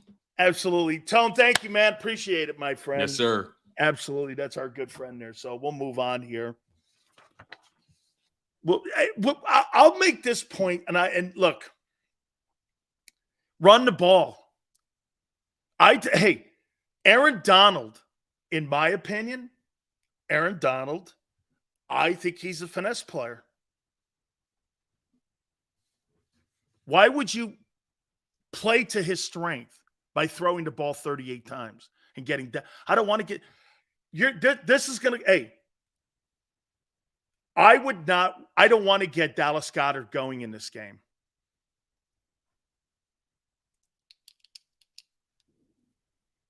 I don't want to get Dallas Goedert going in this game. I want Dallas Goedert blocking in this game. His impact will be felt blocking. Okay? His impact will be felt blocking. I want him, in my opinion, I want him blocking. Run the ball 38 I would say run the ball 38 times. Pass the ball 25. Jalen 275, 75, 65, somewhere in there. You win the game easily. You win the game easily. All right. I want to do this now. Let's move on to the next topic here. I haven't even gotten to the second topic.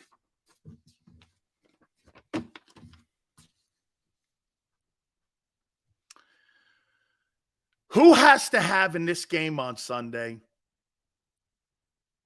a huge game for the Eagles to win, not named Jalen Hurts? Randy Gregory traded to the 49ers for 6th round and Broncos give them a 7th rounder in 2024. What did I tell you? Eagles, Cowboys, Niners. One of those three teams, we're going to get them. And now the Niners just got stronger.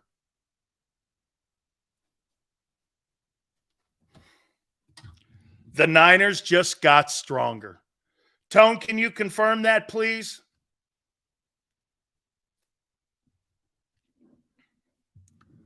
If we could confirm that Randy Gregory, Niners got stronger. If that deal has come through here. Wow. What a significant move. It's confirmed. The San Francisco 49ers have acquired Randy Gregory. 3-team race. Matt says, of course he does, that Randy Gregory was hot garbage. And why was Howie making a call? The Eagles, Cowboys, and Niners were all in the conversation for Randy Gregory. significant because why would that move be? See, Mr. What's his name? Rudy, significant with smiley faces. Why is that significant? And why doesn't he know it's significant? Tell him. Does anyone know why it's significant? Why is that move significant? Because he doesn't understand. Will someone tell him?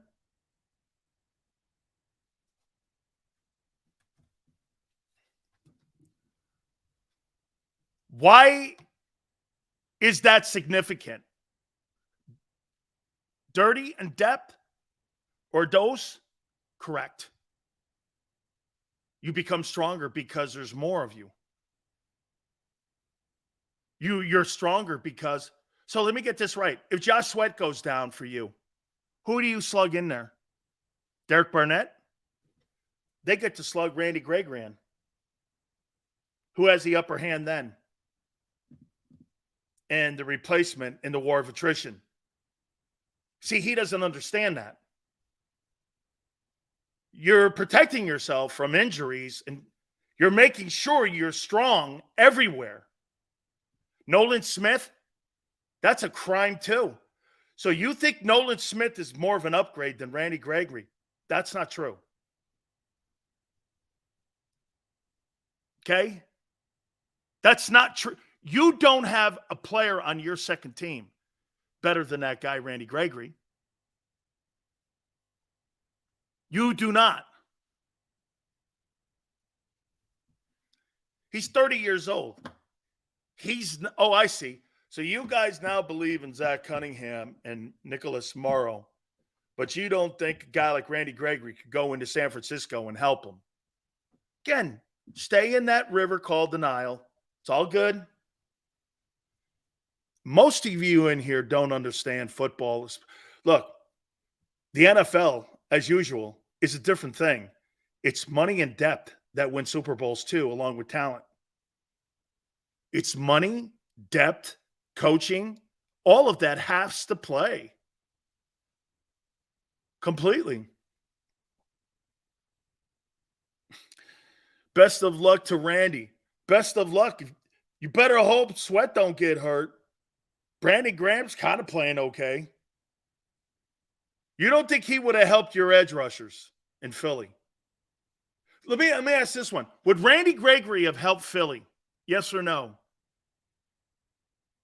Would Randy Gregory have helped Philly? Would he have helped? Watch this. No. No. No. No, but Derek Barnett does. Oh, man. Derek Barnett. Holy cow. Derek Barnett is no Randy Gregory, man. Randy Gregory's had 7 times the career he's had. This guy had to take a pay cut to stay on your team. Do you understand that? They went to him and said, hey, do you want to stay on the Eagles? You got to take a pay cut. Okay. And get this, Randy Gregory gets to keep his money. How about that? How about that, Tone? The 49ers wanted him so bad, they pick up that contract now in the trade. That $70 million contract. But they don't think he's good. Okay. Interesting. Randy Gregory's hot trash. We don't need him. We got Derek Barnett. We got Derek Barnett. All right, let me get back to my question here. That's a good one.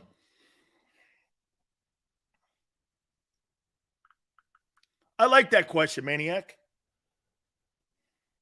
Yeah, let's see Eagles here. Derek Barnett stats. No, excuse me. Randy Gregory stats. I would never want to look up Derek Barnett stats. Let's see. Okay. 6 sacks, 4.5, 6. In 2022, He played in 9 games, had 2 sacks. This year in 4 games, he's got 1 sack. In Dallas, wow, 60 games he's played. He's only started 18. So he's more of a depth guy. Dude, that's right. That's right. Brock Purdy, man, would I like to have him as my starting quarterback on my football team? Holy cow. I would rather have Brock Purdy than almost every quarterback in the NFL right now. Good night. What an absolute gold mine. It's Brady-ish. Holy cow. I would rather have, of all the quarterbacks in the league, I would rather have Brock Purdy than almost every quarterback in the NFL. Give you Hurts? Okay. Why would I rather have, you notice I didn't name Hurts. All I said was, I'd rather have Brock Purdy than 95% of the quarterbacks in the NFL right now. Why would I say that? Lay off the weed? Small ass contract. There you go, senor. Dude, get this. The wide receiver that you got from Atlanta makes more than Brock Purdy. Derek Barnett makes more than Brock Purdy. Sidney Brown makes more than Brock Purdy. And he wins. I could go make a trade for anyone I want. Hey, and by the way, that Chase Claypool deal to the Dolphins, what a fabulous trade. You want to know why? Is there a better third wide receiver on the team than him right now? He'd be the 3 guy behind Waddle and Tyreek Hill. Who gives a shit if he doesn't get 60 footballs? He doesn't. He just wants to go to the Super Bowl and get paid next year. Is there a better number 3 wide receiver on an NFL football team than Chase Claypool? No. You're going to put a 1 or 1, 2, whatever, how you look at it, in the 3 hole. That's value for the Dolphins. Third wide, and of course, you've got the crazy-ass coach down there with the Hello Kitty backpack and all that shit down there that he does. Okay? Chase Claypool sitting in the 3 hole with Tyreek Hill and Jalen Waddle. That's the best wide receiving core in the National Football League. You know you got the kid motivated. Chicago told him to go home because he's a bitch. Well, he's got to change that dynamic. And the only way you do that is shut your pie hole, go do your job, and then get out of there with a paycheck. If there's one position in the NFL we know that pays, it's wide receiver. The number 3 wide receiver on a team will most likely make more money than Saquon Barkley will this coming offseason. You want to make a bet that Chase Claypool will have a bigger contract in the offseason than Saquon Barkley? You're going to pay that guy more than you're going to pay Barkley.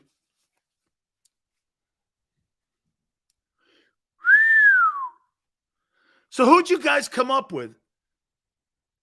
Still start lying to us, Philly fans. You make them happy, or you're going to lose some of us. Did I just get a backhanded slap? I bet you he doesn't. Okay. Yeah, because they're paying running backs now. Sure. So hey, Tone, everyone,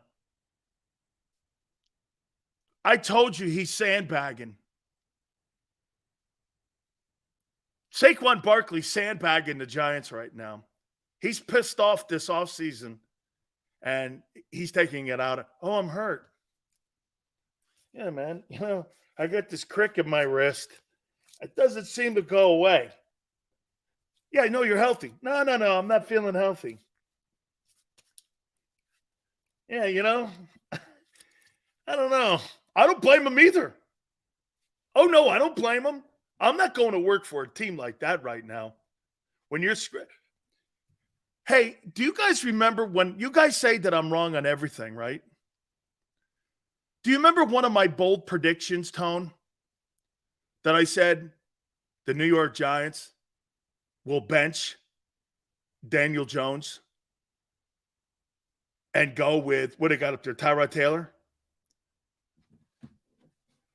How's that looking now? How's that looking now? Do some of you remember, or you got selective memory? Do some of you remember me going, bold prediction? Daniel Jones will be replaced by Tyrod Taylor. How you thinking? How's that looking right now, that prediction? Okay. I never said they're going to bench Purdy. I may have. That's why they're called bold predictions, Chris. You got to kind of go out on a branch, not a limb like you. Danny Pennies. All right. I asked you guys a question. Nobody answered it. What player has to play exceptionally well this Sunday for the Eagles to win this ball game? Who has to play? Hassan Reddick? Boy, I'll tell you, man. Hey, Dirty D, I think it's Reddick. I think it's Hassan Reddick time. You're going to need him to get home. Yeah, Wheel, I should have prefaced it again. Not named Jalen Hurts. Hassan Reddick has got to get home, man. They got to get that quarterback. Oh, Suopeta. Man, he does too. The corners. Hey, you know what though, Devin? You know why it's tough for the corners to play well in a game like this? Because they play center field. I don't think Swift has to play great. He's been playing great, and every game's been close. I want a game-changing football player. I want a guy that can change the game. Hassan Reddick can change the game. Ask the 49ers. Could change the game. Terrell Edmonds, he stinks.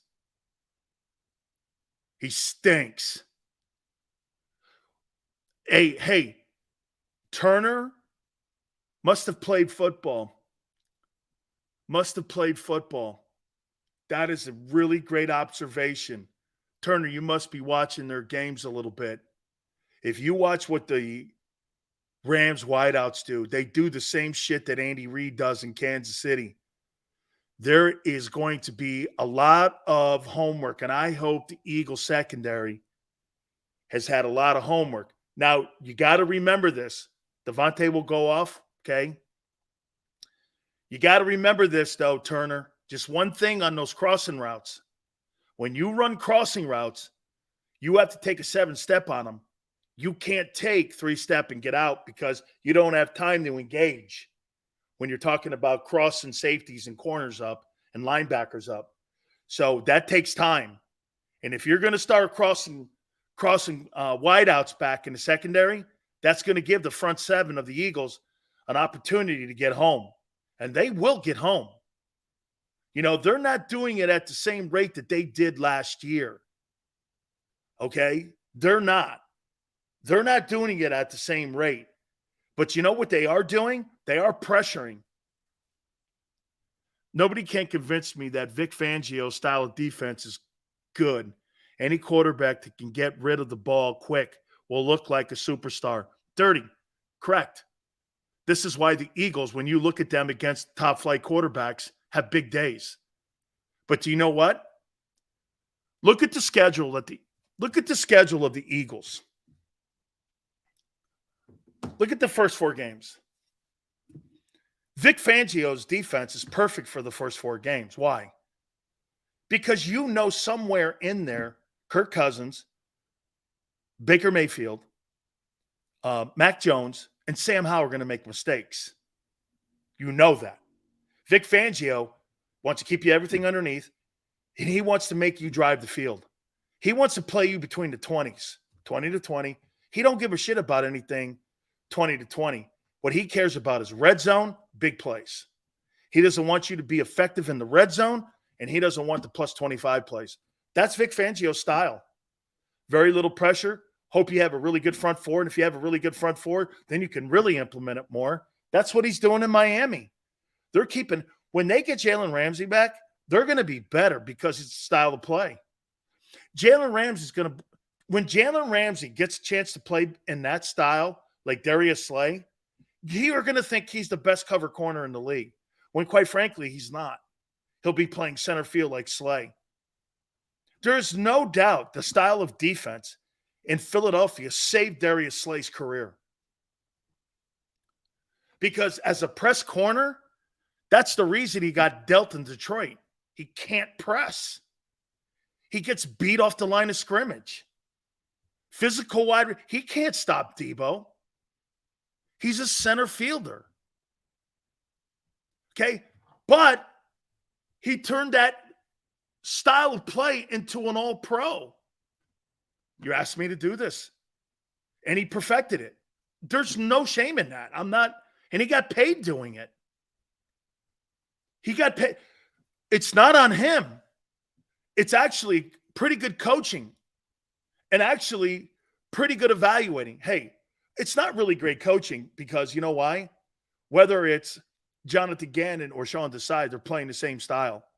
Most D coordinators that come in change the D. Like when Dan Quinn came into the Dallas Cowboys and they had Mike Nolan prior to him, he completely changed the defense. Dan Quinn completely flipped the defense around, and they started doing different things immediately there. And that's why the defense for the Cowboys completely turned around, is because Quinn implemented his own style of play, his own style of aggressive play. And Philadelphia, because Howie makes a decision on what type of defense, because why do you think Howie wants to have the same style of defense? You know, I never thought about this, Tone.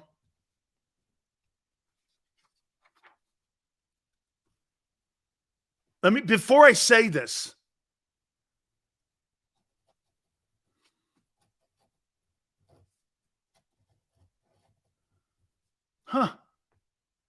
why run the same defense every year in the same style? Why run it? I don't care what you think, Chris. He sucks as a press cover.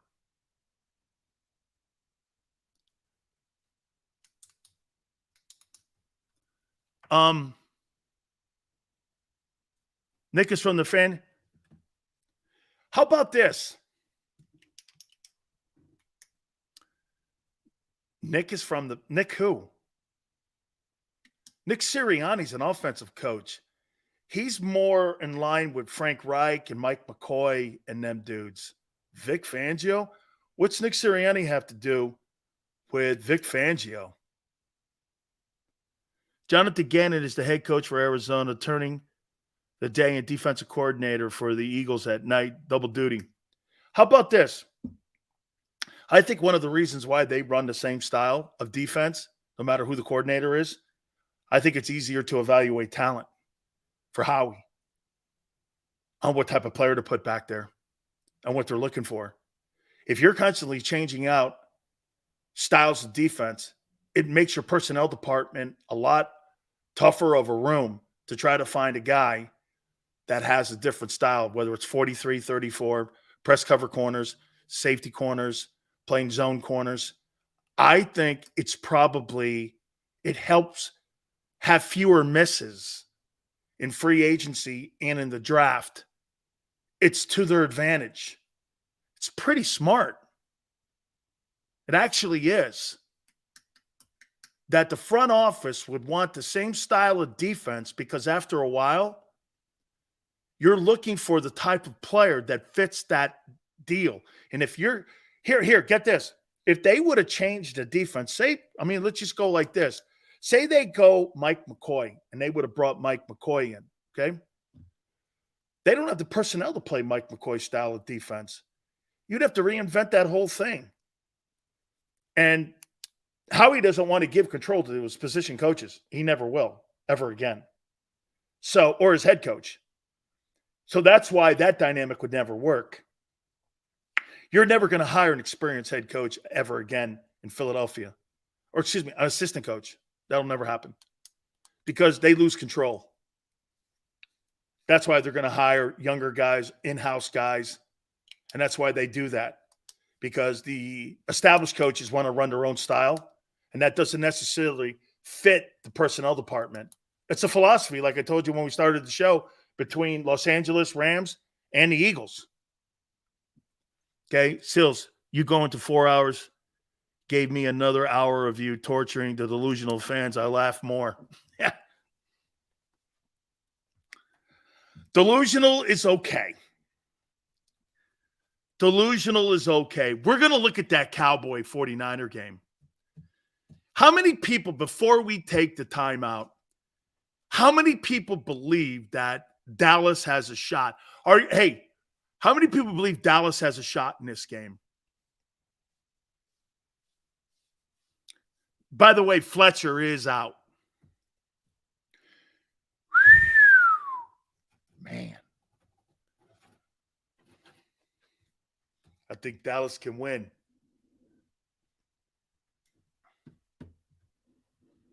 All right. Hit the like button. Don't forget our good friends at Hooters, the official title sponsor of the National Football Show with Big Sills. Thank you guys so much. All the great football on Saturday, Sunday, Monday night. You just can't beat it when we're talking about Hooters' 40th anniversary. Look, if you don't want to go into any one of the 7 locations nearest you, all you have to do is go to HootersToGo.com, find that location nearest you for you to experience every single thing that I've been talking about for almost 40 years now. Make no mistake about it. The iconic Hooter girls will come out, give you the food. Then you get a chance, if you ever get an opportunity, to go back into any one of the locations. Try some of the 40-year traditions. You can buy 10 wings, get 10 boneless free. Wing Wednesdays, 1983. Simple as that. That's the year the place was founded. All you can eat. Kids eat for free on Saturdays. $6, 6 items. Simple as that, right? All the great happy hours. NortheastHooters.com. That's NortheastHooters.com. And when you go into any one of the Hooters, do me a favor. Tell them Big Sil sent you.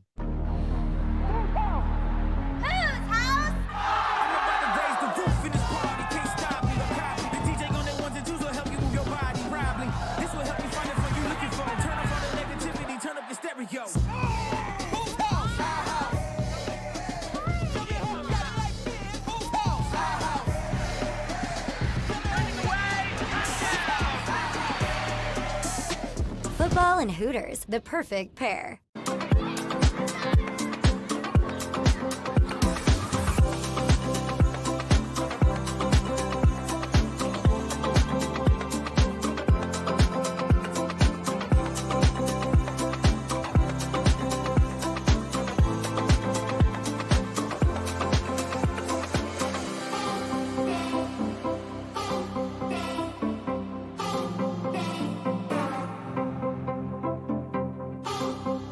If you own a company and you're not producing a podcast, you're missing out. The public consumes messaging when they're ready. Join the professional podcast network of companies and let JAKIB Media Partners put you in the podcast arena. Come to our professional studio or we'll come to your place of business and professionally produce your company podcast. Call JAKIB Media right now at 267-261-3428. 267-261-3428.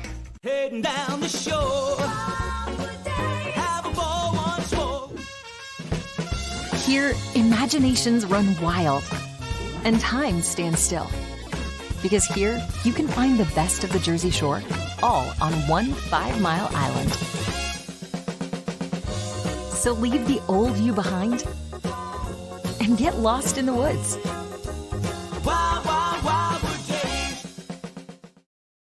Score and save at Southeastern PA and Delaware with Colony Pools this football season, and let the experts close your pool with a custom Merlin safety cover in green for the birds. And if you join our Winter Watch team, we'll give you another 20% off, and Colony Pools will handle it all.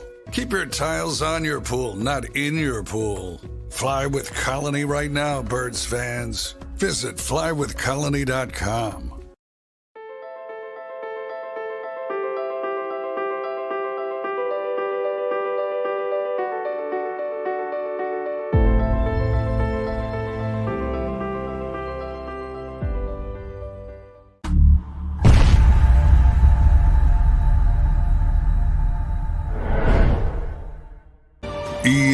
EAGLES, Eagles.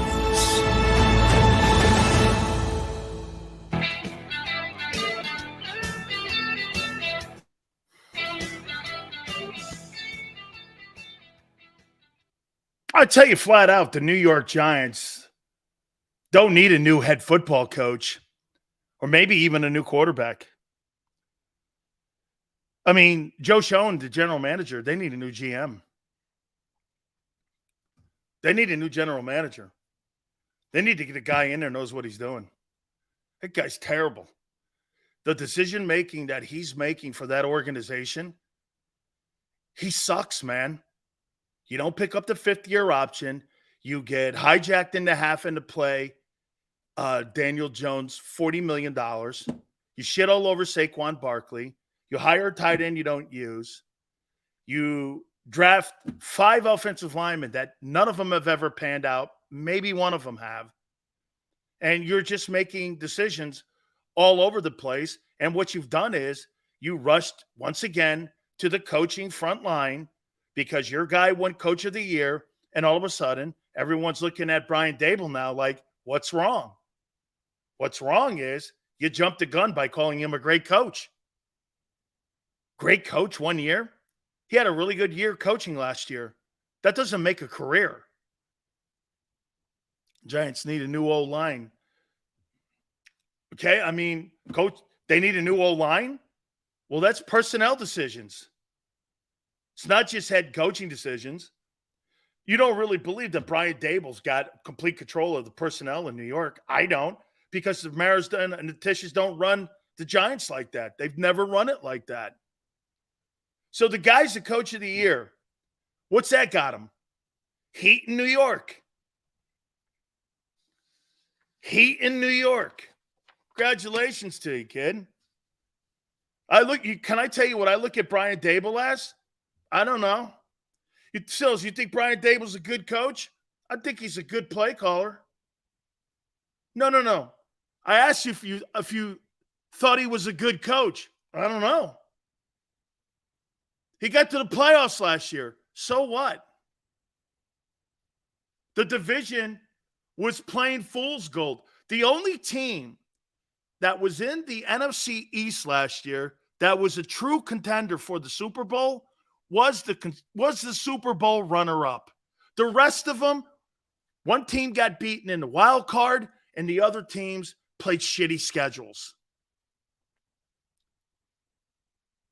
Only one team in that division was worth a shit, and it was the Eagles. And now the Cowboys got a game on Sunday for us to see if they're really legitimate. Okay? I mean, let's not kid ourselves here. Sirianni is clearly the best coach in the NFC East. Is that saying a lot? Brian Daboll, Ron Rivera on the hot seat, and Mike McCarthy. I thought you might want to punch up. You might want to punch up a bit. And get this. So here you go, giving yourself credit for not winning a Super Bowl versus a guy that did win a Super Bowl. Jesus criminy, man. Pick a side on that conversation.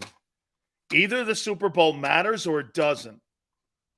Oh, let me guess. It doesn't matter with the coaches, or it matters with the coaches, but not the players. Okay, I guess depending on who you are. Yeah, I guess it just depends who you are and if you're from Philly. Okay? Real quick before we move on to this game here. Cowboys and Niners, and then moving on to week 5 of the National Football League. Real quick, I want to do this. My quarterback list this year this week, I had Jalen Hurts 7th. This is where CBS has him this week. And their weekly quarterback rankings. Number 10, Cousins. Number 9, Golf. I was pretty much those two guys down there. CJ Stroud, they have at 8. They got Hurts at 7. Brock Purdy at 6.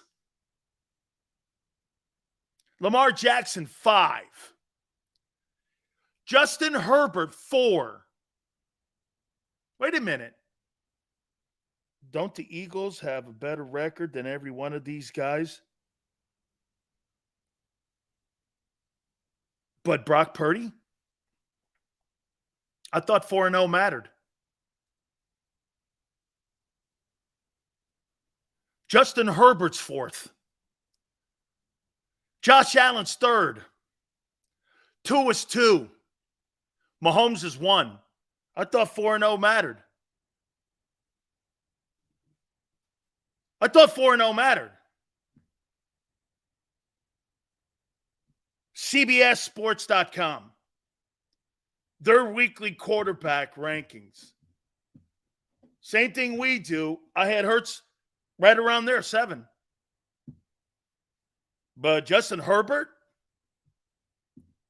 Brock Purdy, Lamar Jackson, every single one of these teams, north of Hurts, except Purdy, has lost, and some too. And the national perception is they're playing better than your guy. And you sit in here and tell me you still think he's playing MVP type ball. Some of you, not all of you.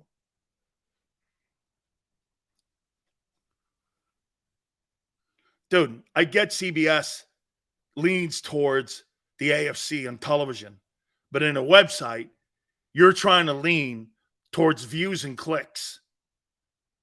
What do you think? They're CNN? CNN is the only people that don't get, you're trying to get the masses, not just a few on one side.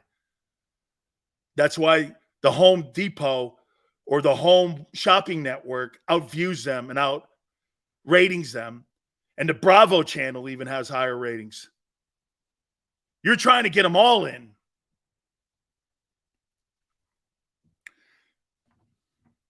Yep, hold on. Self-stats, well, that's all that matters. I told you this country and the sports writers in this country don't look high on Jalen. They think highly of him, but they don't think highly of his game.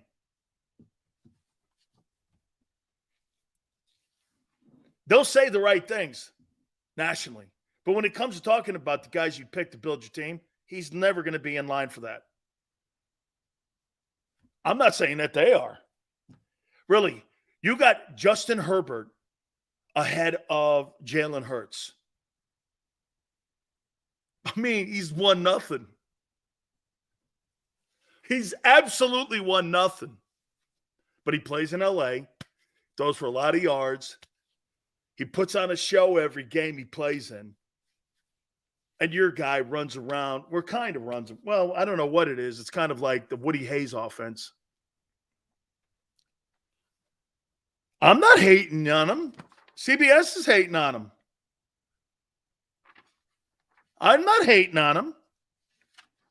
How could you constitute this list that a national network who covers the National Football League, wrote this up and you think this is me. I didn't put this list together.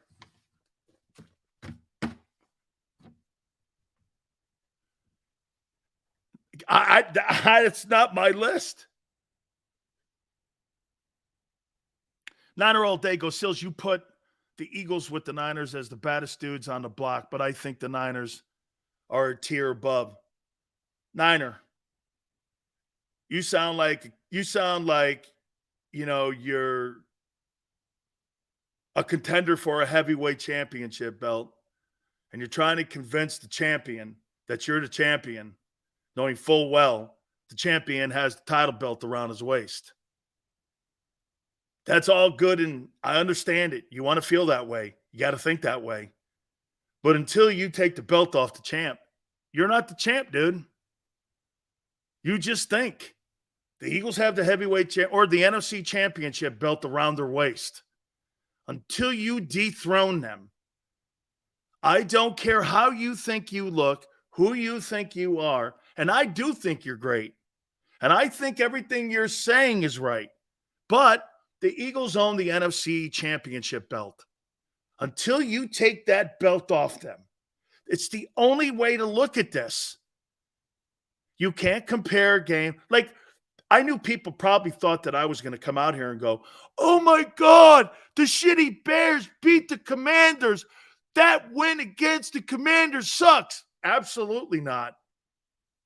I know what it means. The Commanders, they had to travel to Philly. They were on a short work week. They came home, and they were flat against the Bears. Every single time we watch a Thursday night game, one of those teams is always flat going into that ball game. It's just what it is. There will always be a team that's flat. That has nothing to do with how the Commanders played against the Eagles. I don't look at shit like that. I think each week is different.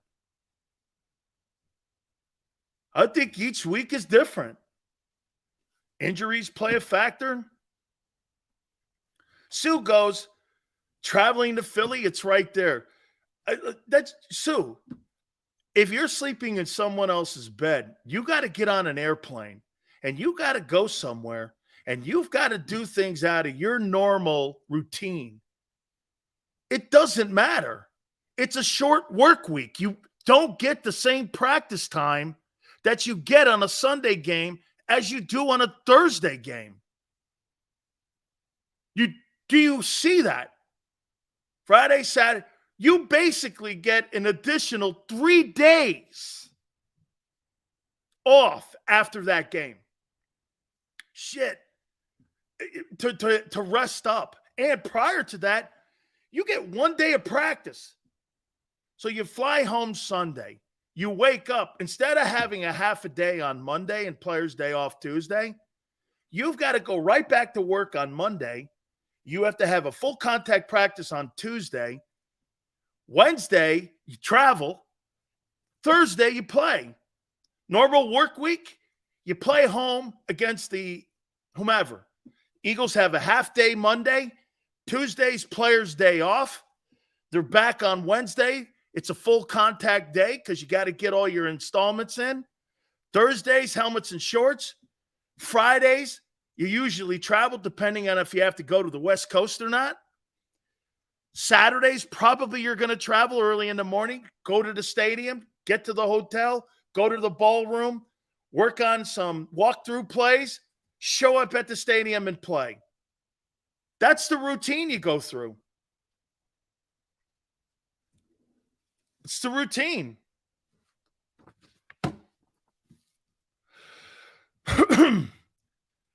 I think what we have to do with Quan is give him like a little side. Hey, Tone, we got to have like a little side thing. Sileo's going to explain this. This is what he means. This is what's next, folks. So like he could kind of bring you guys along with the dialogue. I like it. It's almost like he has a rundown of my show. It's quite remarkable. Yeah. This is what he means. This is what he says. This is what he's going to do. I bet he says this. Watch this, folks. Look at the analogies. We need to have a separate box. Quan goes like this. Just follow me. No. You're following me. It's my show. I know you think it's your show, Quan. But hey, Quan, I know you think it's your show. To some extent it is. But hey, maybe we'll come up. I'll have to get Big Joe and Xander to build like a little box for you. Probably more like a little kitty litter box or a little sandbox for you. We'll figure it out. It's all good. All right. Let's take a look at this 49er game. Too easy. Too easy. What do you think, Maniac? What do you think?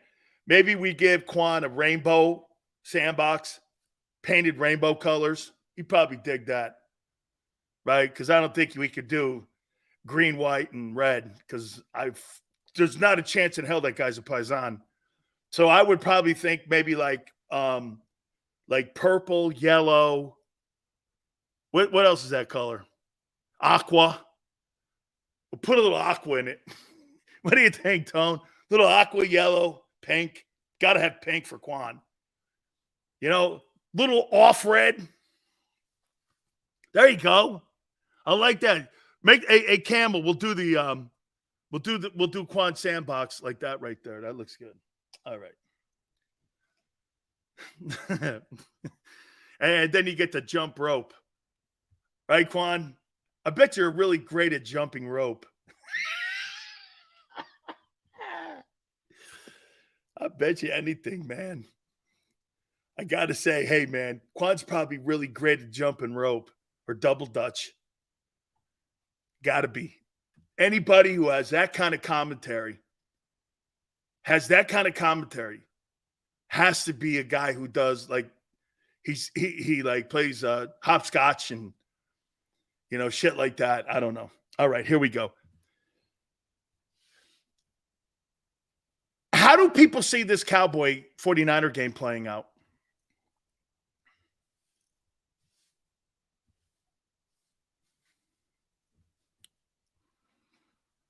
Is this a close game?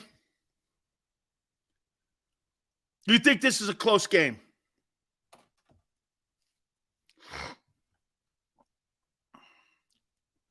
Close game? Dallas owner is similar with all ineptitude with Dak and Romo. He's an obstacle. He is. He absolutely is. And I've said that before. I've said this before. I think if Dak wants to win a Super Bowl, he's got to get out of Dallas. Purdy will struggle. Honestly, don't care. You should care. It affects home field advantage this game. Why wouldn't you care about a game that affects your home field? If I were the Eagles, I wouldn't want Dallas winning. I wouldn't want Dallas winning. Quad 1 title Winks competition. You mean the Eskimos and Butterflies thing? Wow, I didn't know that. Thank you, Bear. So wait a minute. Quan has won the tournament in Patterson for Rainbows and Butterflies? Damn. All right. It's quite a title. All right. I wouldn't want Dallas winning. Dallas beats you. Dallas struggles against good defenses unless it's the Philly defense. All right, here's how I see this thing.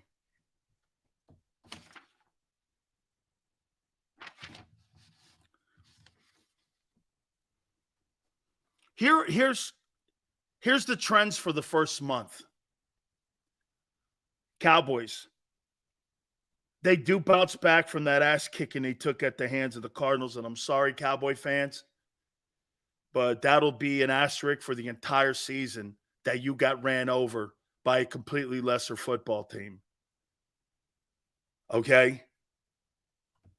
It completely will have that asterisk. alongside of you till you do something significant. Okay? Cowboys 377 to 253 versus the Patriots in total offense. Okay? Is that really a huge accomplishment? I'm not sure anymore.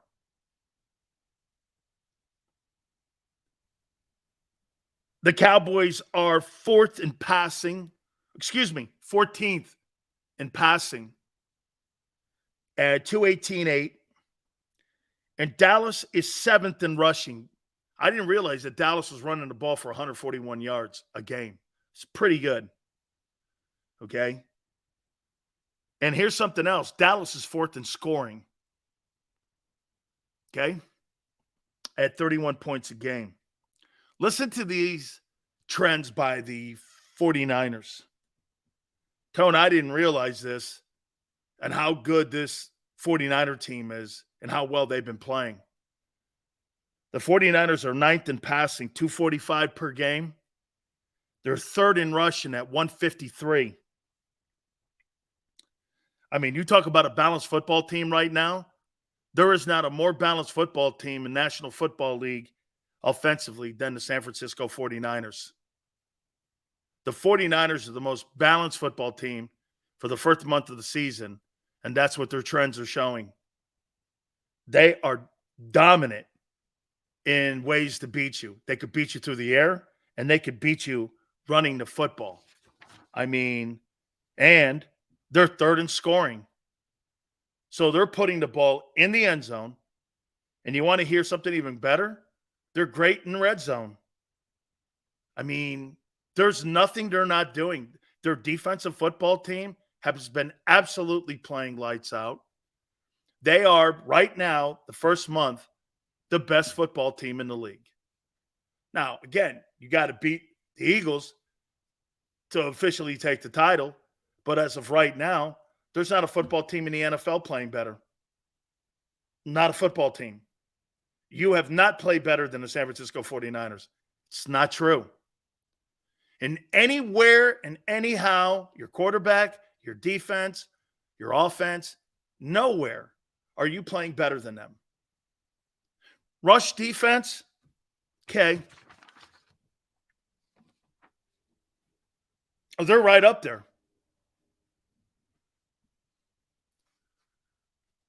San Francisco hasn't faced a good defense. Have you? Washington, the Bucks, New England.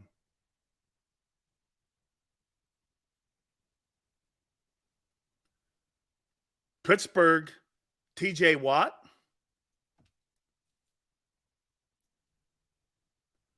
Seattle with Pete Carroll.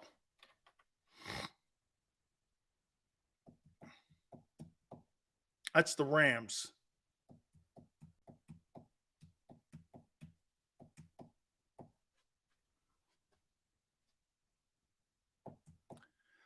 So Devin wants to use the comparisons of Bucks and New England.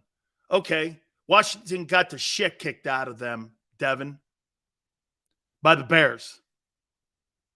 So the Washington Commanders are horrible then, right? And that was a horrible win for you. Is that how you're looking at it? That team pushed you to a bad decision by a coach. It's the only reason you won the game. The worst team in the league beat you. Or beat the team that took you to overtime. Is that how you want to look at it?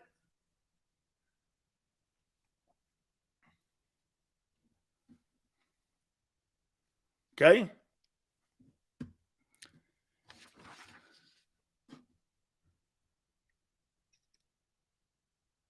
Ron Rivera's a horrible coach. He's more accomplished than Nick Sirianni.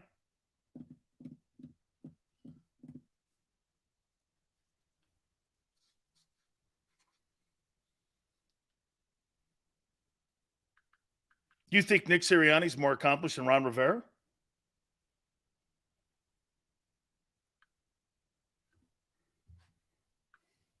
Ron Rivera.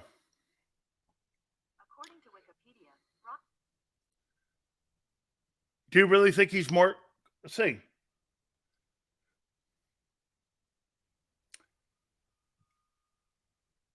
As a coach, two-time Associated Press NFL Coach of the Year. George Halas Award, Assistant NFL Coach of the Year 2005. George Halas Award 2022 for Best Assistant Coach. So if we do look at those Coach of the Year awards, he's won 2 of them. He's won 3 conference titles. He's won an NFC championship. And you're trying to tell me what about Nick? Hey, coach a little longer in the league before you start barking. Sills, quick question. If Washington went for 2 and didn't get it, would it still count as a win from a bad decision by a coach? I would much rather have had him make that shitty decision, that great decision, and lose than try to beat a better team in overtime, which he was never going to do. Okay? What defense has the 49ers played? Again, dude, after watching Washington, you can't count Washington as a good defense if you're going to go by your litmus test. I think Washington's a good defense. I thought they did a great job against you guys stopping the run. They held you to 104. I mean, holding the Eagles under 140 yards rushing is an accomplishment. And they got their asses kicked last night. Really? That's your way of looking at that? This isn't college. Common opponents, unless it's division opponents, is the only way it matters. Because you don't know who's a healthy scratch, what they're doing, personnel weaknesses or matchups. Stop doing that. It doesn't. Nobody in their right mind goes, well, we beat this team this way and they beat that team and they didn't play that. That's ridiculous. That would mean this. Your 4-0 record is an illusion because you've played shitty teams. Do you want to hear that? That I haven't said. Do you want me to say that? Well, I don't believe your 4-0 record is better than the Bills' 3-1 record. We're 4-0. So, according to you, who have they played? Who have you played? Who have you played?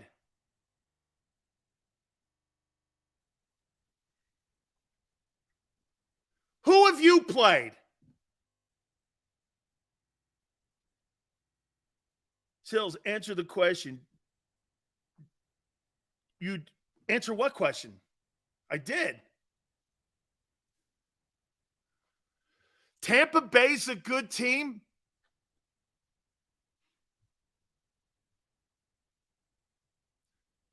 Okay.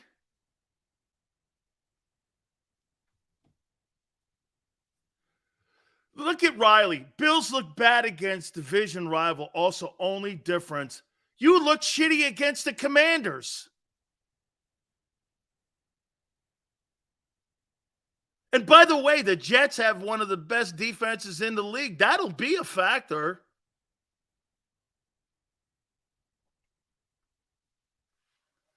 Winning is the only thing that matters.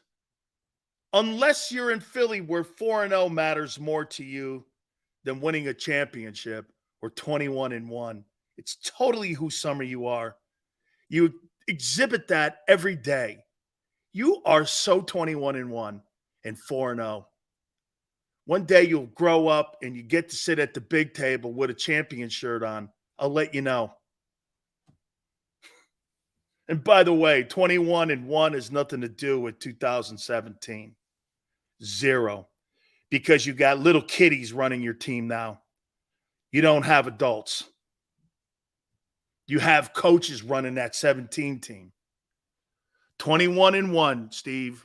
Totally you. Absolutely. You can't be more defined by that. There's no way I would ever want to take that away from you. 21-1. Philadelphia sports fans are proud of 21-1. 4-0. Can't get any better than that. Can't be any more revealing than that.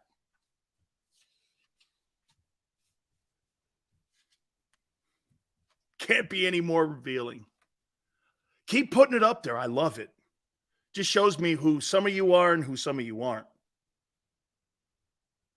You're the guys that's happy with the last 30 years winning one Super Bowl.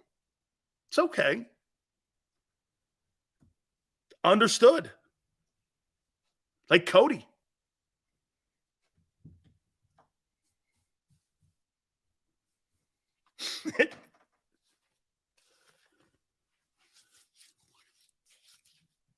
Whew.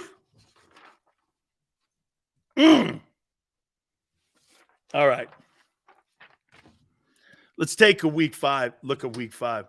I won a championship. Could care less about the other crap sales. Devin. Right. And you're right here. Honestly. Hey, Devin, people say that I talk shit on your team. Okay? But what they don't hear is every year I've said this. You're going to Super Bowl and you're going to play in the NFC title game this year. How is that talking shit and not wishing great success for you guys? Tell me. How is that not positive? At the end of the day, whatever I say will always end with the last 2 years I picked you to go to Super Bowl, and this year I'm picking you to go to the NFC title game. Tell me where that's bad.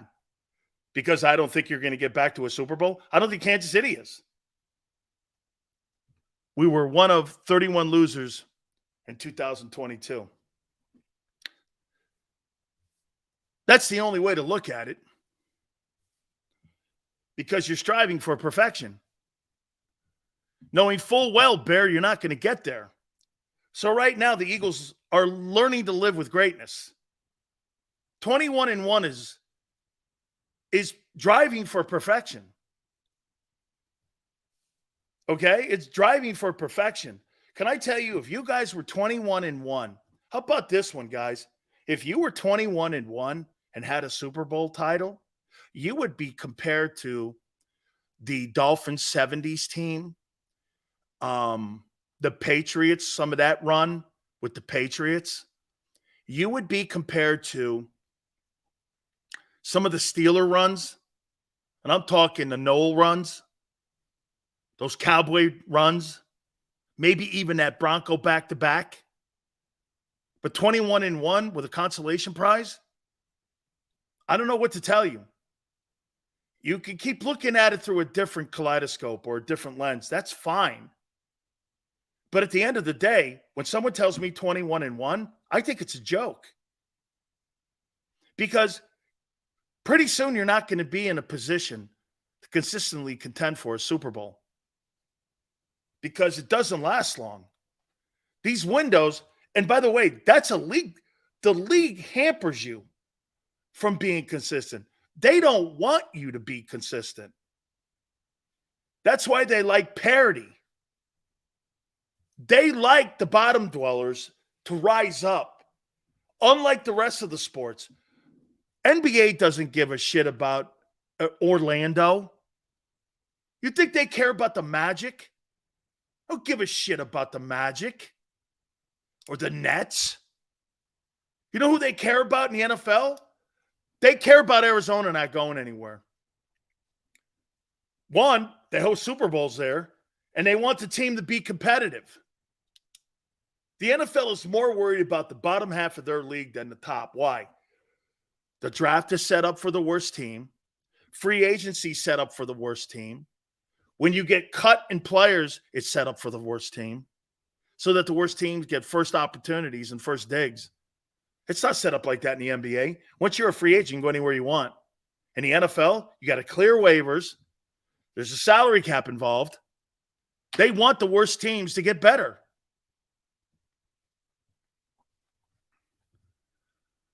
I thank Wentz for 17. Hopefully I can thank Jalen before I die. Well, here's the thing on this with Hurts.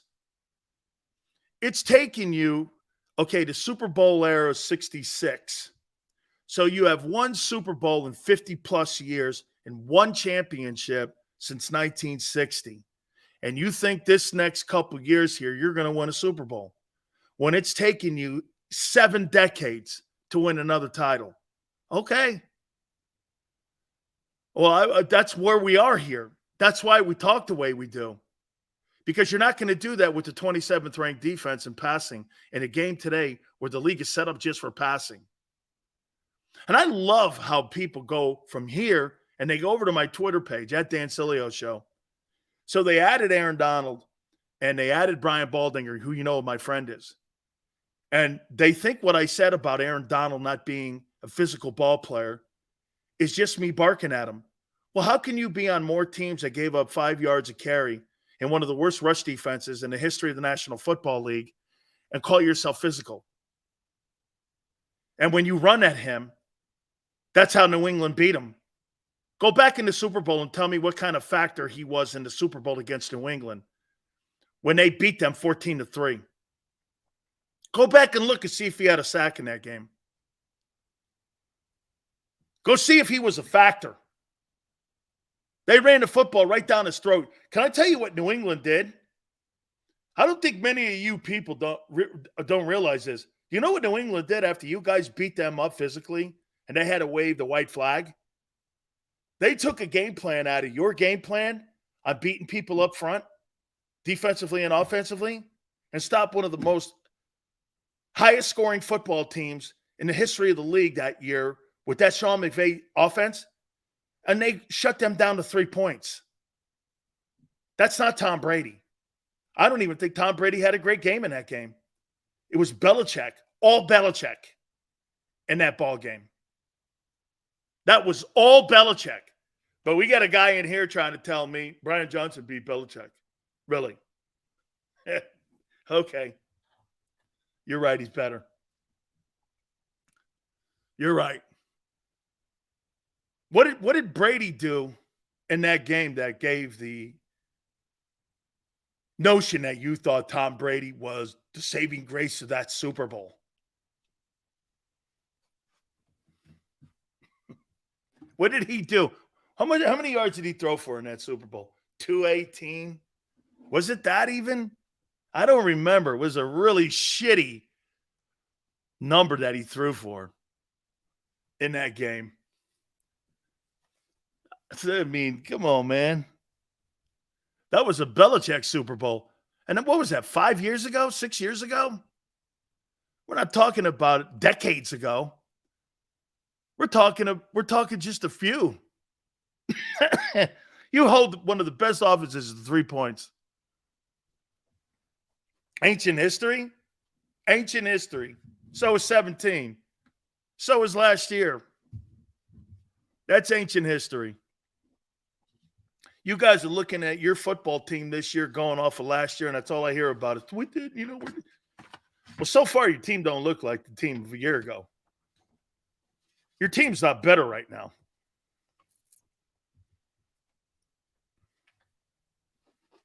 You're not.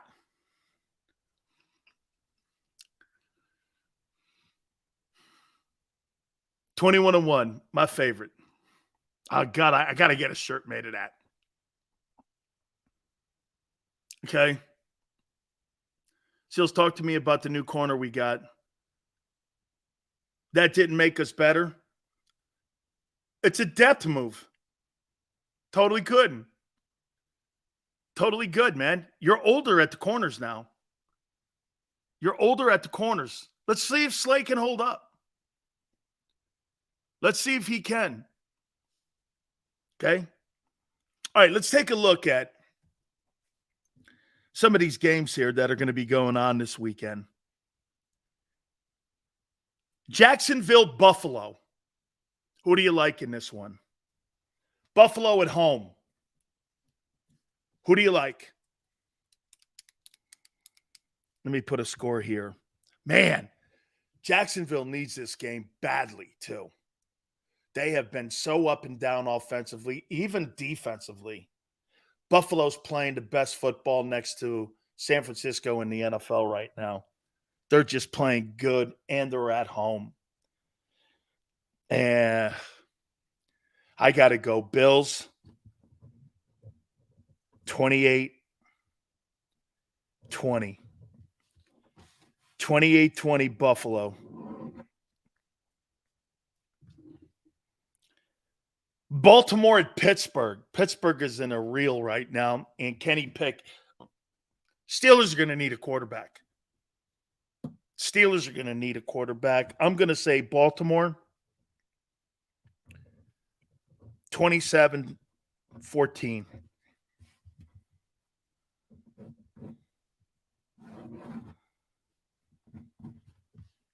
Ravens? Oh, Twiz. That's in London? That's the London game? Is that the London game?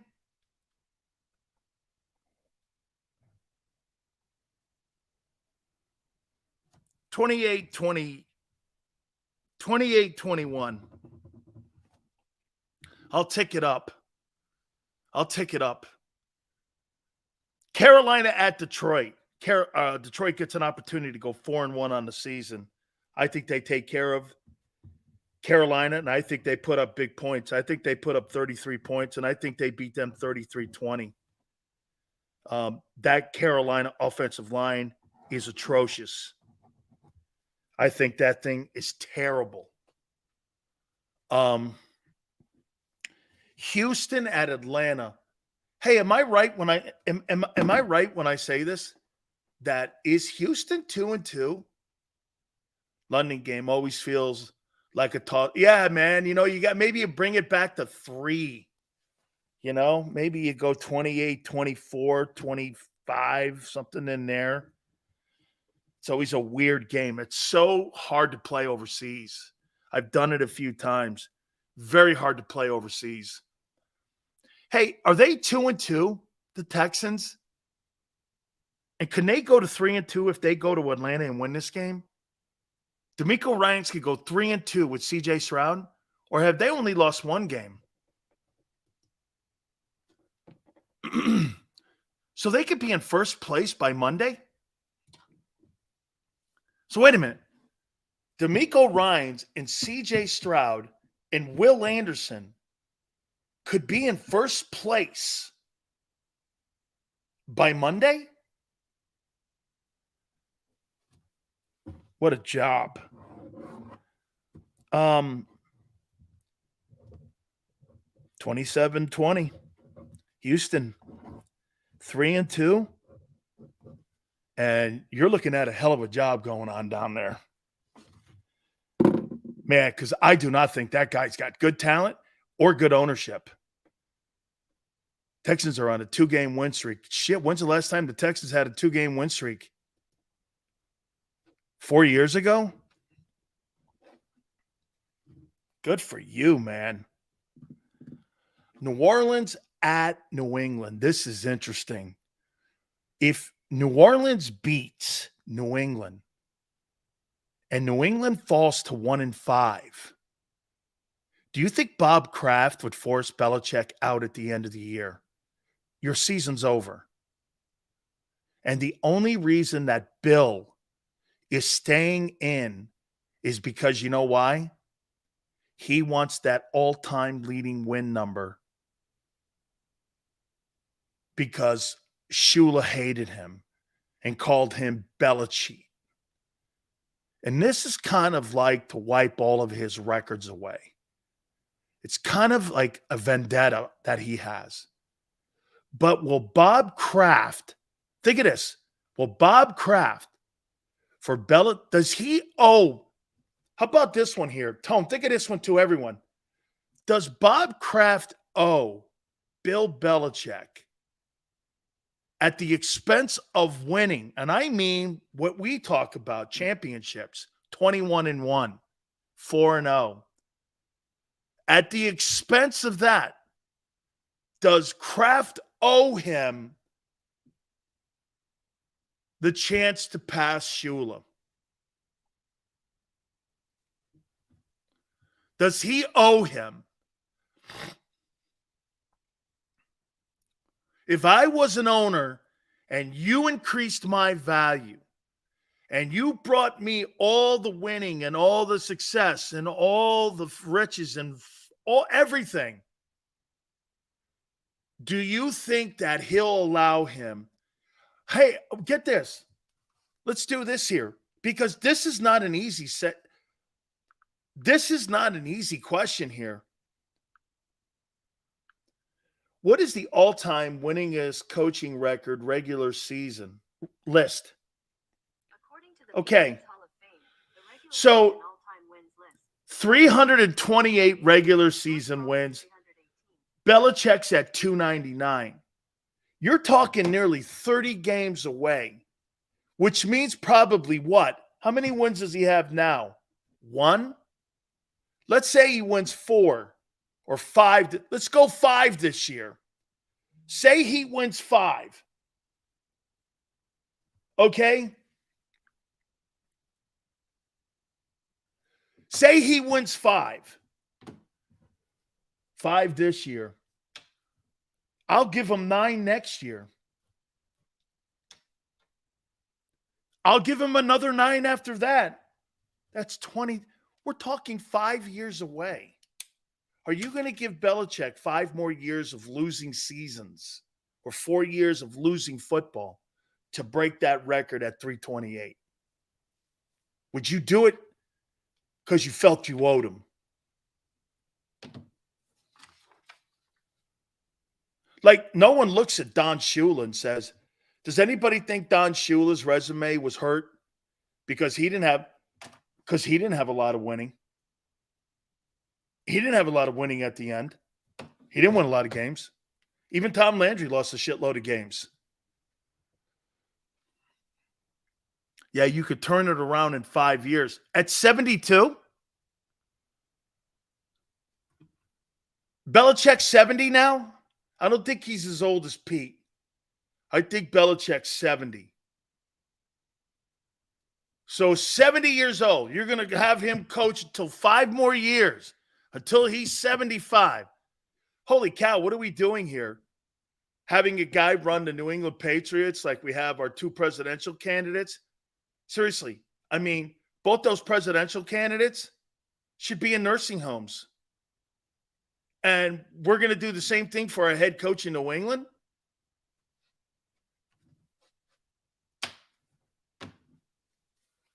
I mean, I don't know, man. I guess so. I think New Orleans wins this game. I think they win it 28-19 because I don't see the offense in New England. And I think Belichick goes – I think he goes to 1-5. Okay? He came this far, Sills, not to get it. 5 more years of shitty football? Dude, say he wins 10 games. You're still looking at 4 years away. And he's 75 years old. Are you going to be passing? Are you going to want to break in a new rookie quarterback with a 75-year-old guy? So, like, if you're the Patriots and you're not sold on Mac Jones, would you draft a quarterback with a 72-year-old coach? Or would you wait and try to get Mike Vrabel in there and try to develop with an offensive coordinator guy, keep O'Brien, because Vrabel knows him and likes him, and they all sit there and they're building something new? When you go there, let's not forget something about Kraft. He did go to a Super Bowl owning the team with Parcells. It's not like he can't make good hires too. All right? Right. Ray goes like this. Trump should be in a jail cell. Well, pretty soon Trump's going to be in the well of the House of Representatives. How you doing with that? Could be the only guy in the House of Representatives, Speaker of the House, with an ankle bracelet. Only in America, as Don King would say. Would we not do that? Only in America could you see a guy as a House of Representatives guy, and he has an ankle bracelet on with a monitoring. And and on the monitoring system, he can't go near Nancy Pelosi. Oh, they kicked her out of her office, man. I mean, these guys are like high school, like preschool kids, man. Dude, honest to God, man. I don't know, man. I'm almost hoping Trump gets the House of Representatives job. Because content. Can you, dude, not anybody in the planet would be listening to sports. Everybody's like, what is going on? He's in a courtroom, and then he's the guy holding proceedings for impeachment. I couldn't contain myself. I'm just going to get popcorn and a beer and watch that thing. Holy cow. Only in America can you have chaos like that. Nowhere else. So, hey, am I right, guys? Somewhere else, they'd shoot someone. Here, man, it's like, I don't know.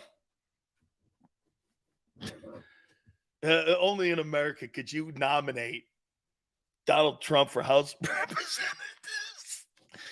And he's got an ankle bracelet on. Hey, maybe the wall's not a bad idea. Hey, maybe the wall's not such a bad idea. Okay.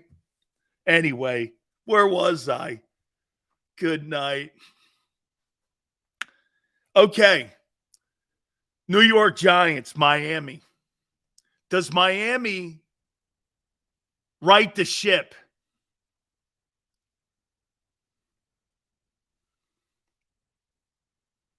Does Miami right the ship here against the Giants?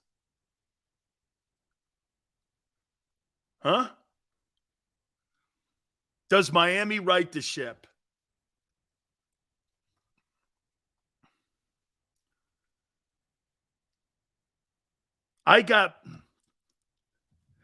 How many games have the Giants won this year? Another 70-point burger? Hey, Maxon, holy shit. CZ's got 21 here. CZ, you really got 21? Oh, my God, the New York Giants are going to go 1-5.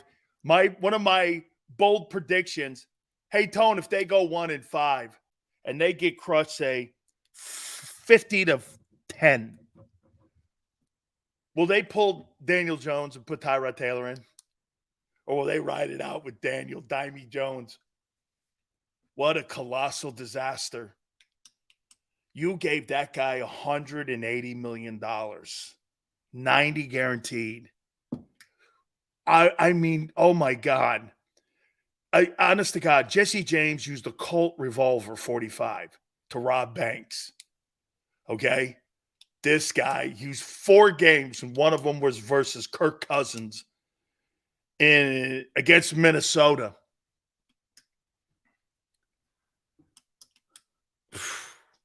One in 5. Hey, if I'm the Eagles, I'd be doing this. Are you kidding me? They're going to keep Dimes Jones in there as long as they can. I'm a Dimes Jones fan. Why are you a Dimes Jones fan? Are you kidding me? Dak Prescott and Daniel Jones are the quarterbacks in my division? Shit. I'm more worried about Sam Howell now. If you're the Eagles, you're more worried about Sam Howell than you are Dak and Daniel Jones. Right? You're like this. Guy, hey, man, Dimes Jones, I'm very, very glad that you're the quarterback of the New York Giants. I'm very thrilled to death that you're the starting quarterback. Imagine if the Dolphins wet the bed. Papa, Dolphins wet the bed? Oof. Be walking back some shit on Monday. Oh, man. Hey, be walking back. Dolphin running back goes for 200 yards. All right. I got 50-10. Tennessee at Indy. What a tough game. Tennessee at Indy. Are both these teams 2-2? Oh, yeah, Tone just said it. They're both 2-2.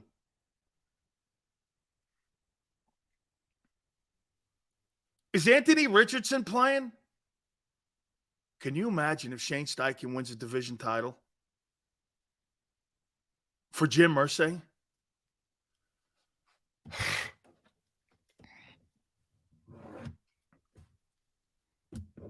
Indy. 25-20. Indianapolis goes to 3-2 under Shane Steichen. All right. Here's another Eagle tie-in. Cincinnati and Arizona.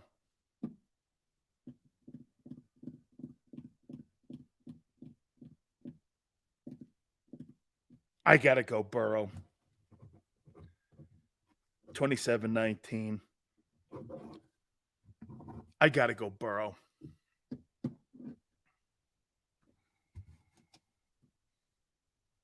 Kansas City at Minnesota.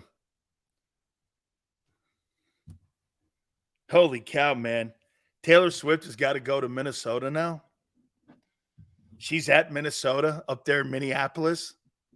Hey, how come? Did you see what the NFL is doing with her? What they offered her? The National Football League offered her free advertising for Sunday Night Football and during Sunday Night Football, and you're paying like $1.5 million per 30-second spot, and they want to give it to her for free. Shit, I think the NFL wants to date Taylor Swift more than Travis Kelce wants to date her. I mean, the NFL, I think they're trying to snake Travis Kelce. I mean, is it me? But all those old guys now see what kind of cash cow she is. How come they're trying to snake Travis Kelce? Damn you, old dirty dogs. How dare you, you dirty dogs? You're trying to snake a young 33-year-old professional, and you old dirty dog, 70, 90-year-old men are trying to date Taylor Swift. What is wrong with you, you filthy-minded old men? Here's free advertising. To put it in perspective, the NFL makes the women with those pink shirts with breast cancer pay for the advertising for that campaign. The NFL for Hometown Heroes sends a check to the Pentagon every year per team that they have to pay a bill. They make the Veterans Committee and they make the Pentagon pay for that promotion. Do you know that? Every team kicks in for Hometown Heroes. And they send the Pentagon a bill. Okay? If you got breast cancer, they send that organization a bill. But Taylor Swift, these old dirty dogs are doing, hey, how you doing, honey? How you doing? I know you got a movie coming out. No, you got a movie coming out. How about some free advertising? And hope that you'll do a halftime show instead of a guy who's been out of his prime for 20 years like Usher. She don't need the NFL, man. That chick don't need anything. Okay? You got 32 old men going like, how come she's not recognizing me? Because she don't need you, dude. Damn. These guys are trying to snake Travis Kelce. How you doing? I don't know. I got KC 29-21. Here's the Revenge Bowl. Denver at home versus the Jets.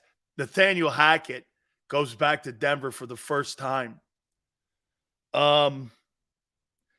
If you were Nathaniel Hackett, would you do the – oh, my God, wait a minute. If I'm Nathaniel Hackett, how would I handle myself with Pete or with Sean Payton?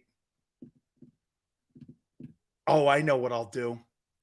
I'll do what a lot of people in my radio business and broadcasting business do.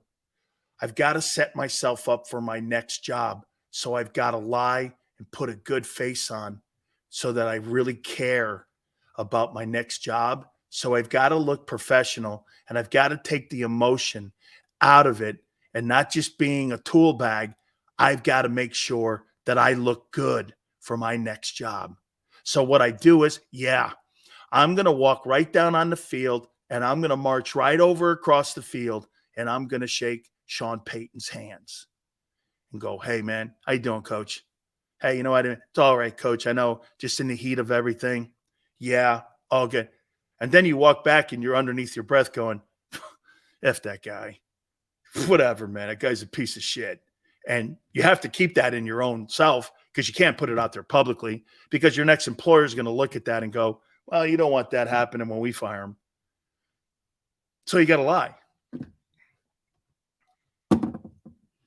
And you know what I'm talking about. Yeah, being a tool bag's more fun, but it don't get you another gig. Trust me. Hey, trust me. Being a tool doesn't help you out the next time around. So when someone blows you out and they fire you, hey, man, you know, thank you for the opportunity. You stick your chin up and you walk out the door and you go home and you scream to your wife. That's all you can do because the next employer is looking at you because someone will want to hire you. I mean, there's too many C students in the world, but nobody wants to hire an asshole. So what you do is you have to tell lies. Hey, man, you know, thank you for the opportunity and, you know, appreciate it. See you down the road. That's how Nathaniel Hackett has to do it. Then he walks away under his breath. Guy's a scumbag. I think that game will be close too. I think Denver wins it somehow. 21-22 or 22-21.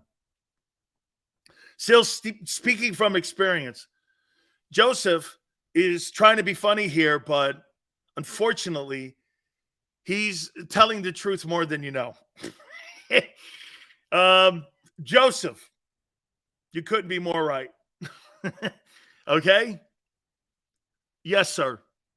I'm getting better at it, though. I'm getting better at it. I wouldn't say a lot better at it, but I'm getting better at it. Okay, Dallas and San Francisco.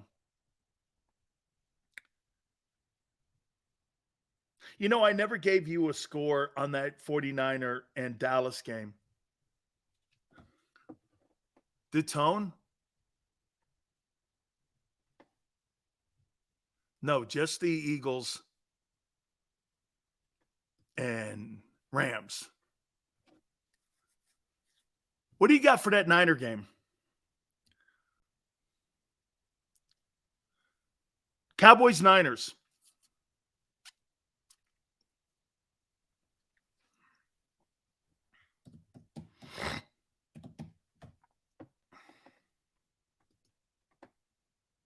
$27-24. I think it is 4.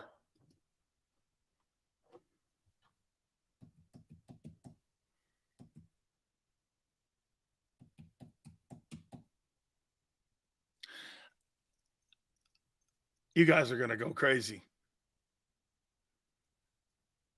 I think San Francisco wins this game 31-7. I don't see where you have the advantage. Where do you have the advantage? Name me one position that you have the advantage. One position. Okay. Drug test. Give me one position where they have the advantage. They don't have a better O-line. They don't have a better run game. They don't have a better quarterback. They don't have a better wide receiving core. They don't have a better D-line. They don't have a better linebacking core. Vandernesh? They don't have a better safety. They've got all pros at every level on the defense. Hufanga, Warner, Boza, Hardgrave. Where do they have the advantage? Where do they have the advantage? Quarterback? The quarterbacks. The guy in San Francisco is playing some of the best quarterback in the league. Where do you think they have the advantage? Look, show me where, and I'll go, all right, the game will be closer. 42-21. You think they scored 21 points on San Francisco? Man, I don't know.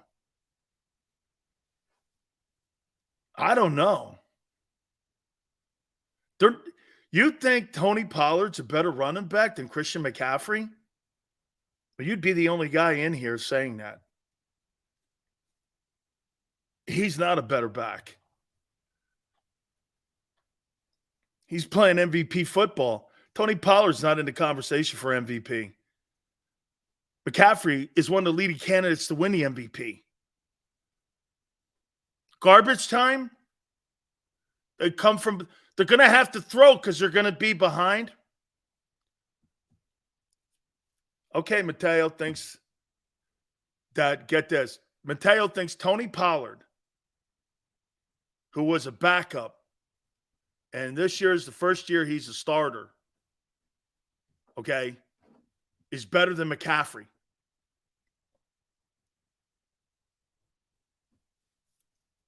I'm not debating that. Totally not debating that. Who's Tony Pollard? That's what I say. Who's Tony Pollard? DeAndre Swift's better than Tony Pollard. Sure looks it.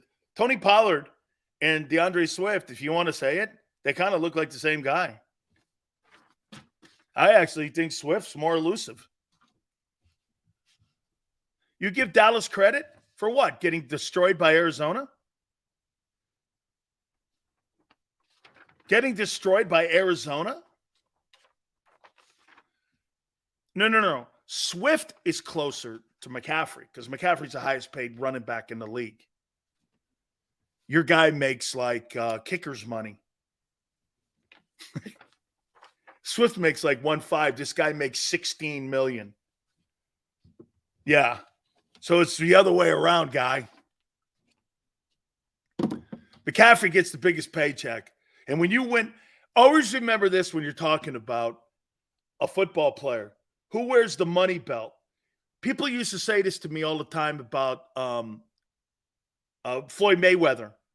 Mayweather fights, they suck. Well, who owns the money belt? Floyd. Well, if Floyd owns the money belt,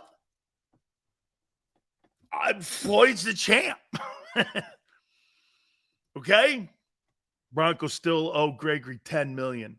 Niners will pay him vet minimum the remainder of the year. I think John Lynch is saving his job. The McCaffrey trade is panning out. The Purdy find is panning out. And you just signed a depth for a defensive player for $1.5 million who is considered a pretty good talent. John Lynch, how you doing?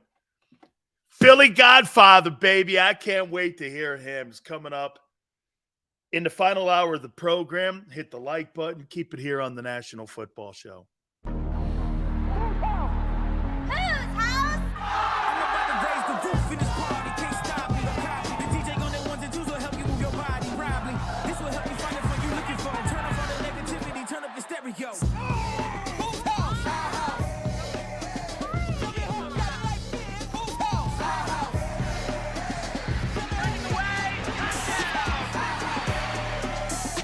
Football and Hooters, the perfect pair.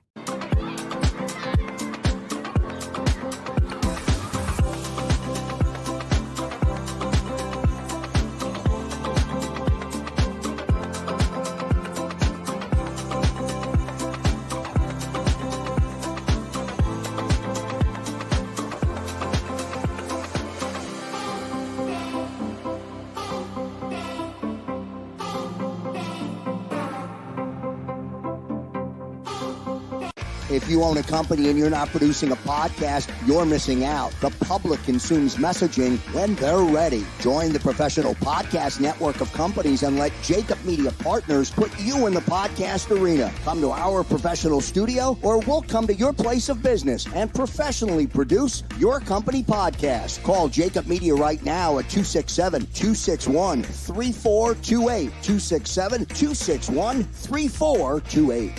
Heading down the shore. Have a ball once more. Here, imaginations run wild and time stands still. Because here, you can find the best of the Jersey Shore, all on one 5-mile island. So leave the old you behind and get lost in the woods. Wild, wild, wild days. Score and save in southeastern PA and Delaware with Colony Pools this football season, and let the experts close your pool with a custom Merlin safety cover in green for the birds. And if you join our Winter Watch team, we'll give you another 20% off, and Colony Pools will handle it all. Keep your tiles on your pool, not in your pool. Fly with Colony right now, Birds fans. Visit flywithcolony.com.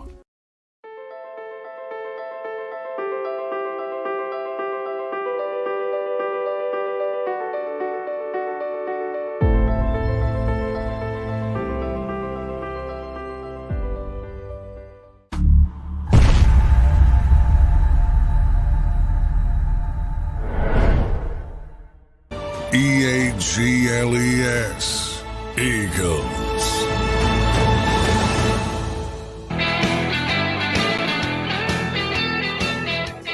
Egg Sills! Final hour of the program. The much anticipated Philly Godfather will be joining us here in a couple minutes. Can't wait to talk to our friend and see how he thinks that this Rams and Eagle game and the Cowboy and 49er game are going to pan out. By the way, I'm going to reset here in a second. And expectations a little bit for this game coming up on Sunday. I had a stat here.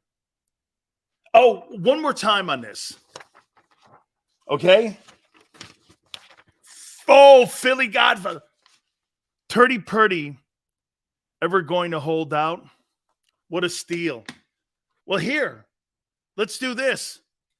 Brock Purdy will probably, if he wins the Super Bowl this year and becomes the first quarterback in NFL history to win a Super Bowl only making $900,000, his next paycheck will be $55 million annually.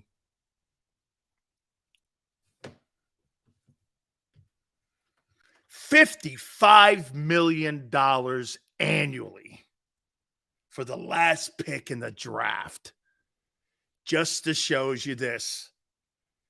If you're Jalen Hurts going in the second, if you're Brock Purdy, the last player taken, if you're the first player taken, like Baker Mayfield, drafting a quarterback is the only thing in the NFL today that has zero certainty on draft day. It is the only position that you have more question marks about than any position in the league. That's why it's the most important position. That's why it's the toughest position to find. There is no way, no how, any other way to look at it. Baker Mayfield was the first pick, and he's working on, what is it now? Cleveland, Carolina, Rams, Bucks. This is in the last 4 years since he's come in the league. And he was the first overall pick. Okay? Mayfield's compared to Purdy. No, there's a difference there. Brock Purdy hasn't lost a regular season game since he's been a starter. And he's actually won a playoff game in his first year. Jalen Hurts in his first playoff game got destroyed by the Bucs. I mean, for the last player taken in the draft to win a playoff game, and you still have Lamar Jackson, who hasn't won a playoff game yet? I don't know. Pretty crazy. And he makes $900,000. Hey, that's right, Grace. Yes.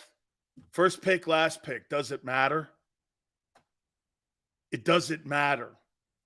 But it's the way we look at Brock Purdy. Everyone's waiting for him to be the last pick. I guess if you're the first pick, though, you're waiting. everyone's waiting for you to be the first pick. I suppose. Why do you think that position is so difficult to evaluate? What would be the difficult thing? What's the most difficult thing you think? What's the one thing? Like, why didn't they get it right with Brady? Brady was a 6th rounder.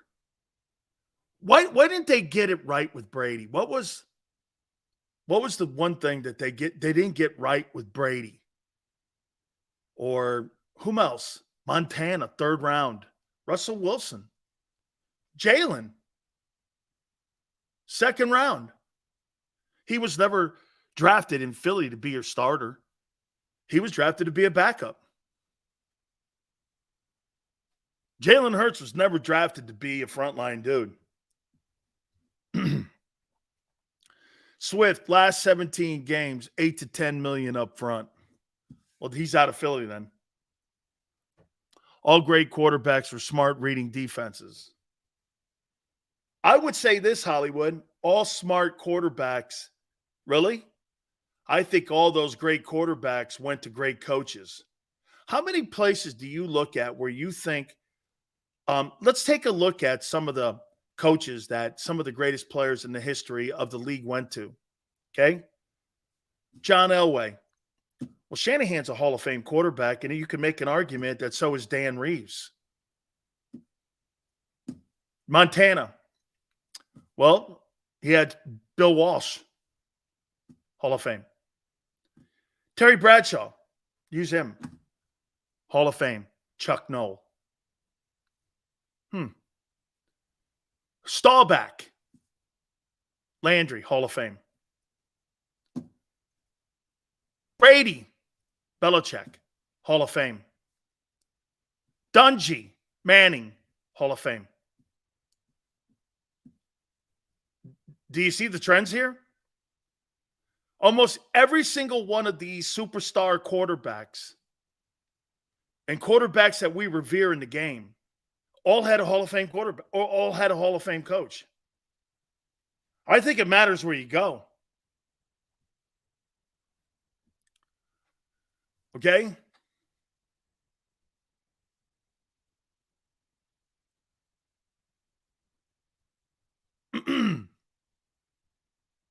Coachability? No, I just think being around really good coaches. There's a reason. Like when you look, like I said, when you look at the greatest quarterbacks of all time, every one of these quarterbacks are tied into having a Hall of Fame coach. I think Pete Carroll is a Hall of Fame coach. Tell you what, who would have ever thought Seattle's in a better place than Denver right now? Look at Denver. Mr. Sierra better win a game this week. Hey, all I can say is Mr. Sierra, man, he better win a ball game. And, I think Mr. Pfizer's going to have his hands full up there in Minnesota, too. That's going to be an interesting one. Yes, and I did take that from Aaron Rodgers, as Aaron Rodgers is dubbed Travis Kelce, Mr. Pfizer now. I actually like the name. Not that I'm making any political statements here or anything. Let's bring my friend in. The legend himself, the much anticipated, our friend Philly Godfather. He rolls in here on a Friday as he always does. How you doing, brother? Big Dan, what's going on, man? Everything's good. I can't complain. I lead a charmed life. See, when you have a shit-eating smile like that, that aggravates. People don't like people who are punchers, man. They get a little angry when people smile like that, man. They think you're having too good a time, and you know our country, man. Shit, man. If you have a lot of money and you're having a good time, they try to take it away from you. But it's the glacier effect, right? They don't see everything you've been through on the bottom to get to the top. All the trials and tribulations, all the highs and lows. It's a journey. All right, man. Before we get into football, what's the odds that Trump becomes House of Representatives? I want an over-under on it. The problem is there's a lot of Republicans that don't like him as Democrats. And that's the big issue here.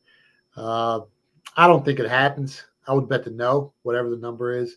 But we're living in crazy times, man. You never know, Dan. You never know. The only guy that would have an ankle bracelet on making decisions on whether or not to impeach Biden. Dude, I don't really care either way either. I'm more of a guy with content. I would just sit there with popcorn all day long, and I don't know. Me too. I mean, that would fill my time. Let's get into the games. By the way,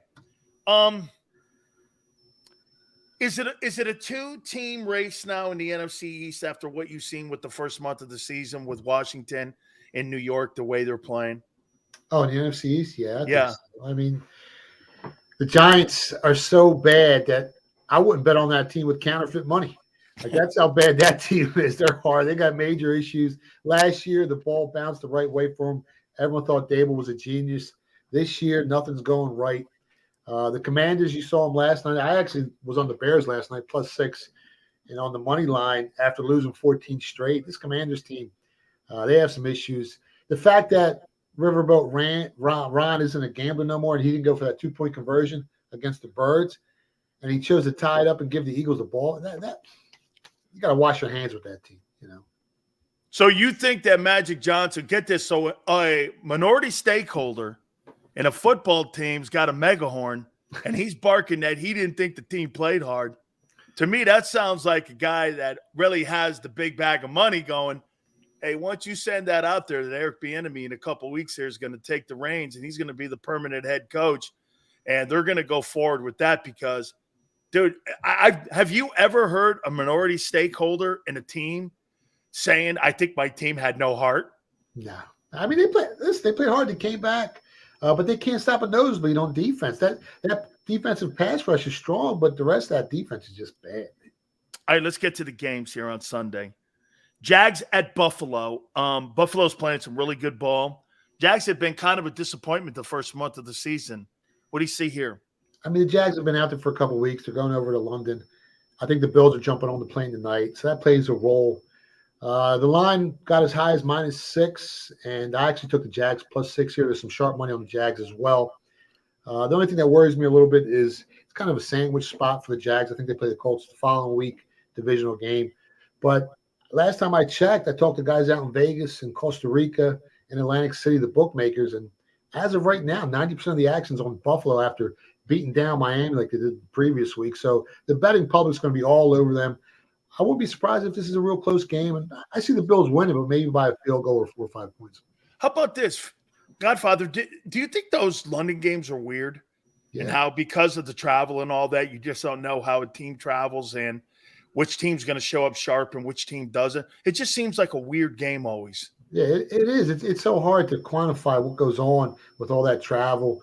And the food's bad over there, like we talked about last week. And the other thing is the weather. It's usually raining, usually windy. So you'll see a lot of games stay under the total. This week, it looks like the weather's fine, but they are expecting wind gusts anywhere from 20 to 30 miles an hour. So that could affect the passing game for the Buffalo Bills, who the previous week, they were on fire. And I would always just put a little asterisk to the side of that I don't give a shit about the Queen or the King either. Let's move on to Baltimore. I'm American, man. Baltimore, Pittsburgh. How do you see this thing play out? This game's been going back and forth from 4.5 down to 3.5, back to 4.5. I don't know who's playing for the Ravens come game day, so you got to really pay attention to the injury reports because they're really banged up. If they get a little healthier, that Pittsburgh's offense, it's one of the worst in the NFL. I mean, they struggle on third downs. They struggle in the red zone. You know, it's always hard, chasing Lamar Jackson around. As of right now, it's kind of a dead number. It's back to 4.5. I'm not looking to bet the game. If anything, maybe I'll look to go under the total, depending on who's playing and who's not playing in this game. Carolina at Detroit. It's a very, very underwhelming offensive line in Carolina. I don't know what and where they're going this year with it. They have not been able to get Miles Sanders going. Detroit, I'll tell you what, man, on their resume, there's some pretty good victories on that resume that they have right now. It's sitting at 3-1. And I think, and I said this before too, Godfather, I think they're one of the teams like with Dallas that is looking up at the bullies in the NFC, and that's San Francisco and Philadelphia. And I think these are one of those teams that are trying to get into that party. Are you buying Detroit? Yeah, they're not scared. This team ain't scared of nobody in the NFC. They're 3-1 with a plus 43 point differential on the season. And if you look at their common opponents, they've had the toughest schedule in the NFC, I think, in the NFL this year. I think they've played teams that are 10-6 straight up, while the 49ers have played teams with a combined record of 6-10, the Eagles 7-9, the Cowboys have played teams with a combined record of 4-12. So they've had a tough route, and they're right there. And the only game they lost, they came in that game limping. They were banged up. This is a team that's not scared of anybody, and they're going to make the playoffs, and they're going to make some noise this year. One of my bold predictions, if you remember right, I said that Daniel Jones will be benched for Tyrod Taylor if the Giants lose to Miami and they put a 50 on the season. I mean, are you just going to run through the tape? Because eventually you got to start making or hey, and by the way, too, I say this about Barkley. I think he's sandbagging. Why in the world would you come back to that knowing full well that you're going to have another year on you playing behind a crappy offensive line, knowing they want to trade you, and if you play and don't produce, you're going to have lesser money being offered to you in February or March? Yeah, I mean, why would you play? As bad as that offensive line is, I think they're missing 3 starters this week going into Miami. Why would you play? They're in trouble. They're limping. And Miami's upset. I was going to say pissed off, but they're really upset losing last week the way they did to Buffalo. So you might see a beat down here. The line's 12.5. It keeps going up. It's probably going to close like 14 by game time. I laid 6.5 on Miami in the first half and 7. You can probably still find some 7s out there. I think they come out on fire, upset. And this Giants team is in trouble, man. They're in trouble. Tennessee at Indy. Who would have ever thought? I'm sitting here going, could Indianapolis go to 3-2 on the season this year with Shane Steichen in his first year coaching? I mean, dude, you know, for the offense to be wobbling in the passing game as much as it has been, and this guy could potentially be 3-2 with Jim Irsay. Yeah. I mean, it's quite a job. I actually liked him over Tennessee. Well, they opened up a 1.5 point favorite, and now it's flip flop. Tennessee's up to 2.5. Huh. If it gets to 3, I'll be looking to take the home dog Colts here. I mean, Richardson has played out real this year. He's got a 3-to-1 touchdown interception ratio. When it comes to explosive runs and explosive passes in the NFL,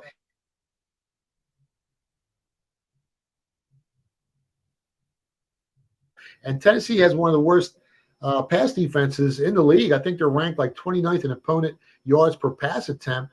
So if it gets to 3, I think there's some value here on the Colts at +3. How do you stop that kid? You saw them against – they came back. They were getting killed. They came back. They put it into overtime the previous week, and they had a chance to win. It's hard to stop Richardson. Cincinnati out with the Arizona Gannons. Who do you like here? I think this is a tricky game here. Yeah, it is. I mean, the line's trapped. I think it's down to 3. I'm looking on. Wow. Yeah, I mean, really? It opened 6. You're seeing 3 even money, 3 minus 0.5. So that's a clear indicator that there's some money behind Arizona. And this Arizona team could be 3-1 on the season. They even played the 49ers tough. This is a dangerous team. It's going to take a big effort from Cincinnati to win on the road this week. I don't know if they have it in them. I don't know if Joe Burrow is healthy enough. I'm not looking to invest on either team, but if I had to, gun to my head, I'll probably take the dog here, +3, the home dog. Wow. Kansas City and Mr. Pfizer go up to Minneapolis and take on the Minnesota Vikings. Okay. And the Taylor Swifties. Hey, before we go on, did you hear this? Get this, man. So they want this chick so bad to be like a halftime singer. You know what they're doing? They're doing this. Hey, I know you got a movie coming out, and Sunday Night Football will give you as much advertising spots as you want for free to advertise your movie. And it's 1.5 a clip for every 30. And like this, they charge the Pentagon for hometown hero campaigns. And even women with breast cancer, those pink shirts, they send a bill to that organization every year. The NFL doesn't give shit away for free. That just shows. Hey, and I said, I think the NFL and these old dirty men want to date Taylor Swift more than Travis Kelce does. I mean, she's got an impact on this stuff, man, when it comes to viewership. I mean, the old adage is the rich get everything for free. I mean, what's she worth? 700 million? I don't even know what the girl's worth. No, And she's worth almost $1 billion now. yeah, it's crazy. She's 33 years old. And they're giving her free commercial time. So it's Sunday Night Football. I don't know. I mean, this game opened up 5.5. It's down to 3.5. There's some sharp money on Minnesota. Minnesota's been moving the ball. They're, top 5, top 10 in yards per play on offense. Their biggest problem is I think they have like a -8 turnover differential on the season. If they don't turn the ball over, they can hang around at the current number of 3.5. I'm not really sold on it. If it was closer to 5.5 at the opening number, I would have probably looked to nibble on them, but I'm not touching this game.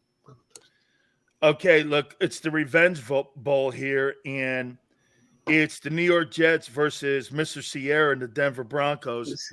And I'm trying to figure out, it's got to be now or never for Mr. Sierra, doesn't it have to be? The Broncos have to win. What?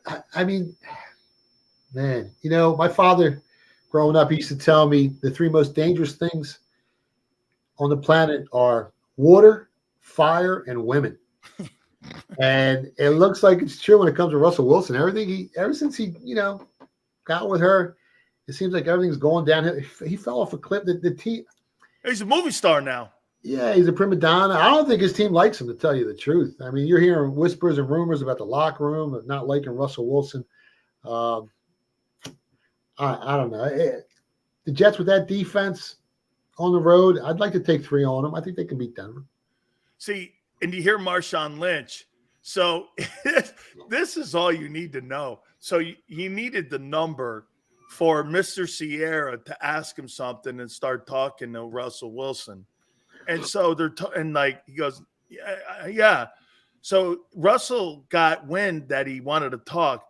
He calls him from a blocked phone number. I mean, he's your teammate, and he calls you from a blocked phone number. Like, isn't that Carson Wentz shit? That's my buddy wrote that article about Wentz, Joe Sanliquita, that went viral. And we were talking about that whole thing. And he kept asking me, Steve, should I put it out there before you even put it out there? I'm like, Joe, it's 100% true. It's 100% accurate. Put it out there. That's what you do. You're a writer. And it does remind me a lot of Carson Wentz. He thinks he's better than everybody. He thinks he's up here and other guys are down here. And as you know, in the locker room, that don't fly, man. We're all out there. It's a war every week. Everyone's got to pull together to win games. I mean, on any given Sunday, any team can beat you. So if you're not cohesive as a team and you're not together, it's a major issue. I mean, you could make the argument that when Pete Carroll had him in Seattle, remember how they won? They didn't. You know what? And I said this earlier. It kind of reminds me a little bit of Hurts and how they're making him get down and not run the ball as much as he did a year ago. And they're giving those carries to Kenny Gainwell, and they want him to throw more from the pocket. Well, what happened in Seattle? Well, after Marshawn Lynch left and the Legion of Boom started fading, and they had to have him throw the ball, they won less important games. They still won games, Godfather. Like, they still won division titles, but when it came to being a Super Bowl contender, so to speak, they never were ever again. So in the process of the quarterback, and I think it's more the quarterback changing his game, he changed his game to a point where he won lesser big games. Yeah. I have a fear with that, with Hurts, with what they're saying to him on him being conservative and not letting him run the ball like he has in the past. Money changes everything. You know that, Dan. Oh, yes, sir. You get those big checks. You get fat. You don't want to run as much. You don't want to, get hurt. So do you think it's him or do you think it's the organization or both? I think it's a combination of both. They want to try and keep him healthy. They want him to last as long as possible. Running quarterbacks, they don't last long in this league if they keep running the ball. So, it's a combination of both. Hey, yeah, man. I don't want to get my toe stubbed. And, I got a pedicure that's coming up next week. And I got to make sure I play good this week here. So, yeah, that's why I'm sliding. I hate my toenails chipped. When you hear a man say that, it's time to move on from that quarterback. Oh, my God. No, dude, I there's 2 things that I have a problem with, man. I don't go to bars with dudes, and if a guy's got his toenails painted, I'm out. I don't know. I've never been around. I'm not asking you to commentary on that one. That's not a commentary. All right, here it is. Cowboys, 49ers. How do you see this bad puppy? That pickup of Trey Lance might have been a good idea. He might know a little bit extra that most people don't know about Shanahan. But Dan Quinn knows Shanahan like the back of his hand, right? So, and he's kind of owned him over the years. So there's no scheme that Shanahan's going to come up with, on offense or defense or whatever they're going to do that's going to trick the Cowboys. 49ers metrics offensively, they look great on paper. I mean, number 2 in yards per play. But if you look at the defenses they've played, some of the worst in the NFL. So they're a little skewed. Their numbers are a little skewed. Cowboys need this game. They're coming in this game a little healthier. I think the Cowboys here plus 3.5. You got the Cowboys on this thing? Yeah, plus 3.5. Okay, so how big a game is this for Brock Purdy and Dak Prescott?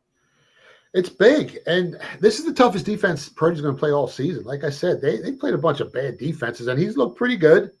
But, the Cowboys' defense is what? They're ranked number 1 in opponent points per game, 7th in opponent yards per play, 2nd in opponent yards per game.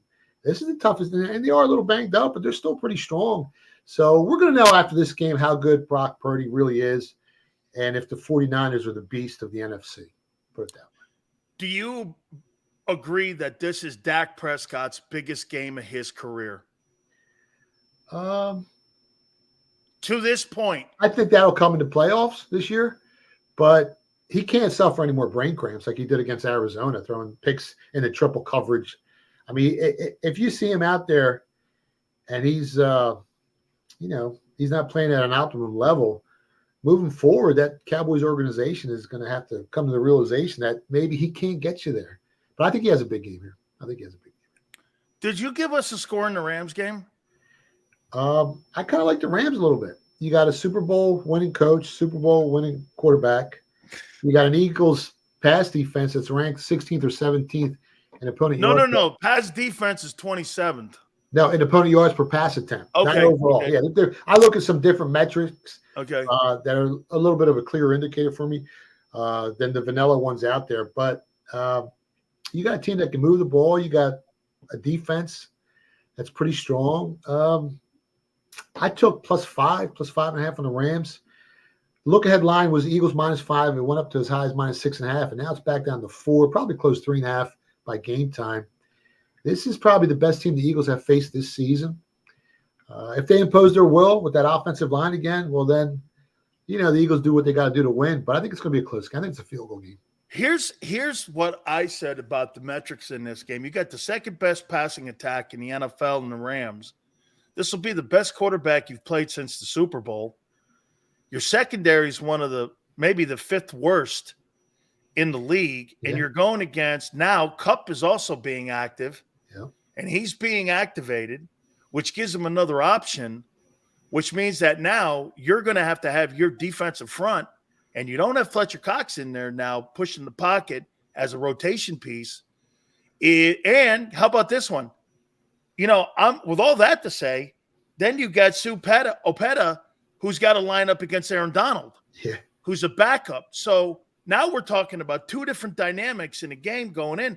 Now, the Eagles have the elite roster, but there's points in this game where you see an advantage for the Rams in this game, and it's against some of the Eagle weaknesses. Yeah, absolutely. And the Rams quarterback, he's solid. I mean, I think he's better than Jalen Hurts. And like you said, that pressure from that Rams defensive line, it's going to cause some problems for Hurts. Did you see Matthew Stafford's better than Jalen Hurts? Yeah, of course he is. What do you mean? It's not even a question. It's not even a question. Now, he played on those bad Detroit Lions teams for years. I mean, the guy's he can throw the ball. And like I said, that pressure from that Rams defensive line, it's going to cause Hurts to roll out more. I think Hurts has more rushing yards this week. I bet is over in his rushing yards at 39.5. If that's a prop you guys are looking to bet. I think he might have a scoring touchdown because he's going to have to use his legs to beat this team. I don't think he can beat him with his arm. Hurts. See, personally, Jalen Hurts will never throw for 47,000 yards in his entire career. At most, he'll be lucky to get somewhere near McNabb's 36 if he plays that long. I don't Nothing like being compared to Donovan McNabb. I don't even think he's as good as McNabb. I mean, I love Hurts. I love his work ethic. I love his intensity. I mean, he's a football player, right? He's strong, but when it comes to beating you with his arm, I don't think he's that guy. Are you buying the Raiders and Packers on Monday night, or is that just a throwaway game to you? I didn't bet it. There's some sharp money on the Raiders. The line's up to 1.5. It's probably going to close 2.5. I don't think it gets to 3, because if it gets to 3, you'll see some resistance in the market, and you'll see some sharp money come back at +3. But I can't bet on either one of those teams. I mean, Green Bay's banged up. The Raiders and their coach, maybe the worst coach in the NFL. I mean, you think of some of the brain cramps he's had over the years. Jesus. Yeah, I'm not looking to bet that game. October 6th. Stafford, better than Hurts. I'm writing that down. Hey, just a few college games. Red River rivalry. I'm sorry, I'm not politically correct. I don't give a shit about that stuff. It's one of the greatest rivalries of all time at the Cotton Bowl. OU comes into that. I don't believe they have a loss. In Texas, for the first time, I may actually say this. This may be the best Texas team that I've seen since Mac Brown. Wow. That's a big statement. You probably Yeah, right. well, I don't really say that about them because 2 years ago, they had 53 five-star guys on that team, and they lost to Kansas. Yeah. I mean, they probably have the most impressive win of any college football team this season, going into Tuscaloosa, winning as 7-point underdogs. So this team's for real. But Oklahoma, I mean, you look at their point differential, they're just scorching teams. I mean, they're beating teams. They're, it's a 5-point spread. The bookmakers have been wrong about Oklahoma all year. They're 5-0 against the spread. So this number might be off. I don't see Texas losing, but covering the spread, it's a different story. It's all about the price. Man, if Oklahoma wins this game, what happens next? It changes the whole dynamic of everything. Yeah. If OU were to upset Texas, wow, I would say that FSU has the most impressive wins. If you think LSU's still a big win, and with Clemson, depending on what they do this weekend at homecoming, FSU, because quite frankly, I said this the other day to a top 25 voter. I mean, I don't know why people are looking at Michigan. I mean, they've played Eagle Creek University, Helen Keller University, Siskiyou University. I don't know who they've played. And to sit there and have me go, well, they're one of the best teams in the country. How do I know that? Well, I mean, you have to play somebody. Yeah, you know what I do, Dan? I go through the box score, and I always look for clean victories, games that you didn't win because the other team turned the ball over 3 times. And then I add the fact that if a team outperforms the market, covers the spread each and every week, well, then they're better than bookmakers think, and they're winning clean games. They're not being gifted games like when the Vikings gave that game to the Eagles with 4 turnovers and 1 right before halftime. So that's how I kind of try to gauge these teams. And you can only play the teams that are in front of you.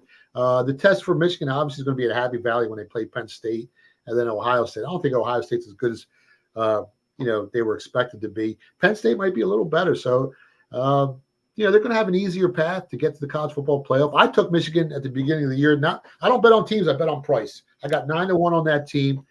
I'm expecting them to make the playoffs, and then I can always hedge the other way. But Texas, like you said, they might be the best team in the country, and they should cover that 5-point spread against Oklahoma. You watch how many of those Texas teams, Godfather, start turning out to be top 5 teams because of nil and all them oil guys. Do you remember Johnny Manziel used to do that? Hey, man, do you remember back in the day when SMU got put on the death penalty? Yeah. Well, what was going on then? Arkansas was paying big money. When's the last time Arkansas was good? Well, when they were in the Southwest Conference and they were ineligible because they were paying players. OU was in that thing. Nebraska was in that thing. They were paying all those people, Big 8, Southwest Conference, all those conferences were spending a ton of money. That went away. Now it's coming back. You watch those Texas programs. That's why the guy at Alabama's upset and the guy at Clemson's upset, because you're seeing Texas go. Arch Manning right now makes $6 million a year, and he's the 3rd-team guy on the Longhorn roster. He's a 3rd-team quarterback. Wow. And he makes $6 million a year. Well, the kid from USC said he can make more money in college football next year, making $10 million a year than in the NFL. Back then I always wondered who owned those companies that made those double wides, because they were getting rich back then. Absolutely. Last question for you. Arizona State is always a funny is always a funny place to go and play. And this is the first time Colorado in the last couple of weeks has been favored going into a game. Yeah. Dion's sitting at 3-2. They win this ball game, they'll be 4-2. Hey, here's my prediction. You watch this. They may win only 7 games this year, right? But I guarantee you, they go to a game like the Holiday Bowl or they go to the Gator Bowl. Because you know why? Those bowl games aren't concerned about who the best teams are. Yeah. They're more concerned about who brings the ratings, the revenue, the exposure, and the movie stars. Yeah, They're going to go to a bigger game than they deserve. Mark my words on that. Well, as of right now, I think their adjusted regular season win totals at 5.5, and this is going to be a tough game. Line opened up 5. Yeah, it's moving against Colorado. It's down to 3.5. You're probably going to see this game close 3, and there's some reverse line movement, which should scare anyone looking to bet Colorado here. About 75% of the action, early actions on Colorado, and come game time, it's probably going to be closer to 85-90. So the betting public's all over Colorado here. The line's going the other way. That's never a good predictive indicator of how this game's going to turn out. I got you, man. I think that's going to be a tough putt there, man. Tell folks how they can find all your stuff, my friend. Yeah, you can find me on Twitter at Philly Godfather. You can stop by my website, thephillygodfather.com. And we got that show that you were on. We're going to have you back on in a couple weeks. The sports betting show on Sirius XM, Sports Grid, and JAKIB Sports Media.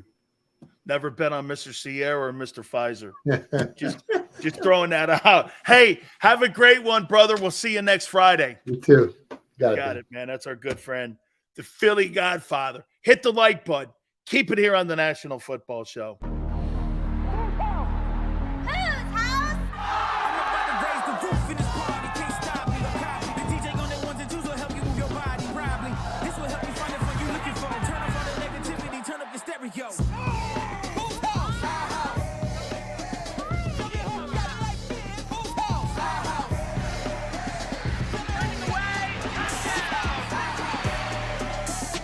Football and Hooters, the perfect pair.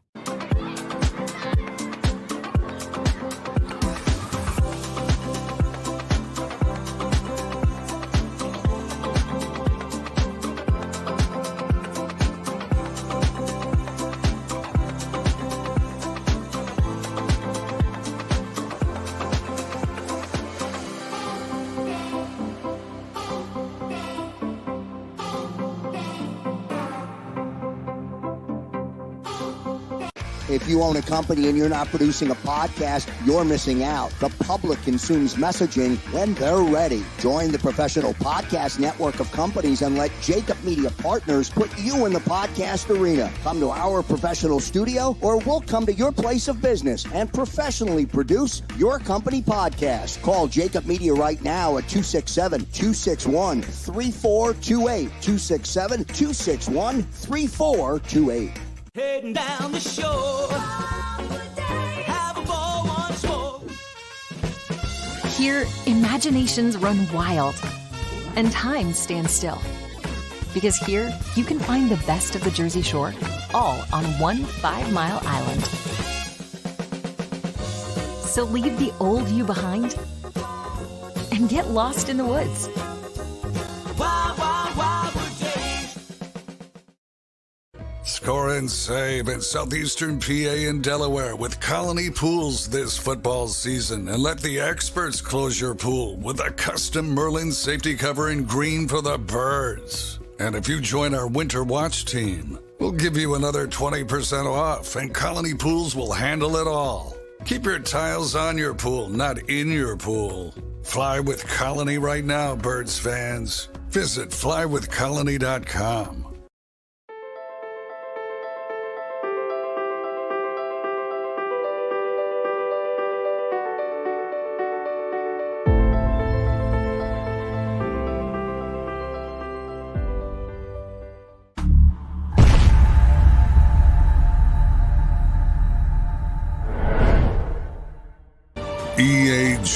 EAGLES, Eagles.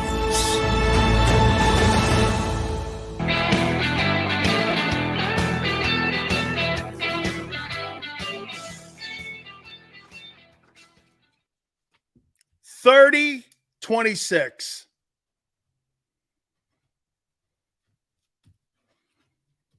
30-26.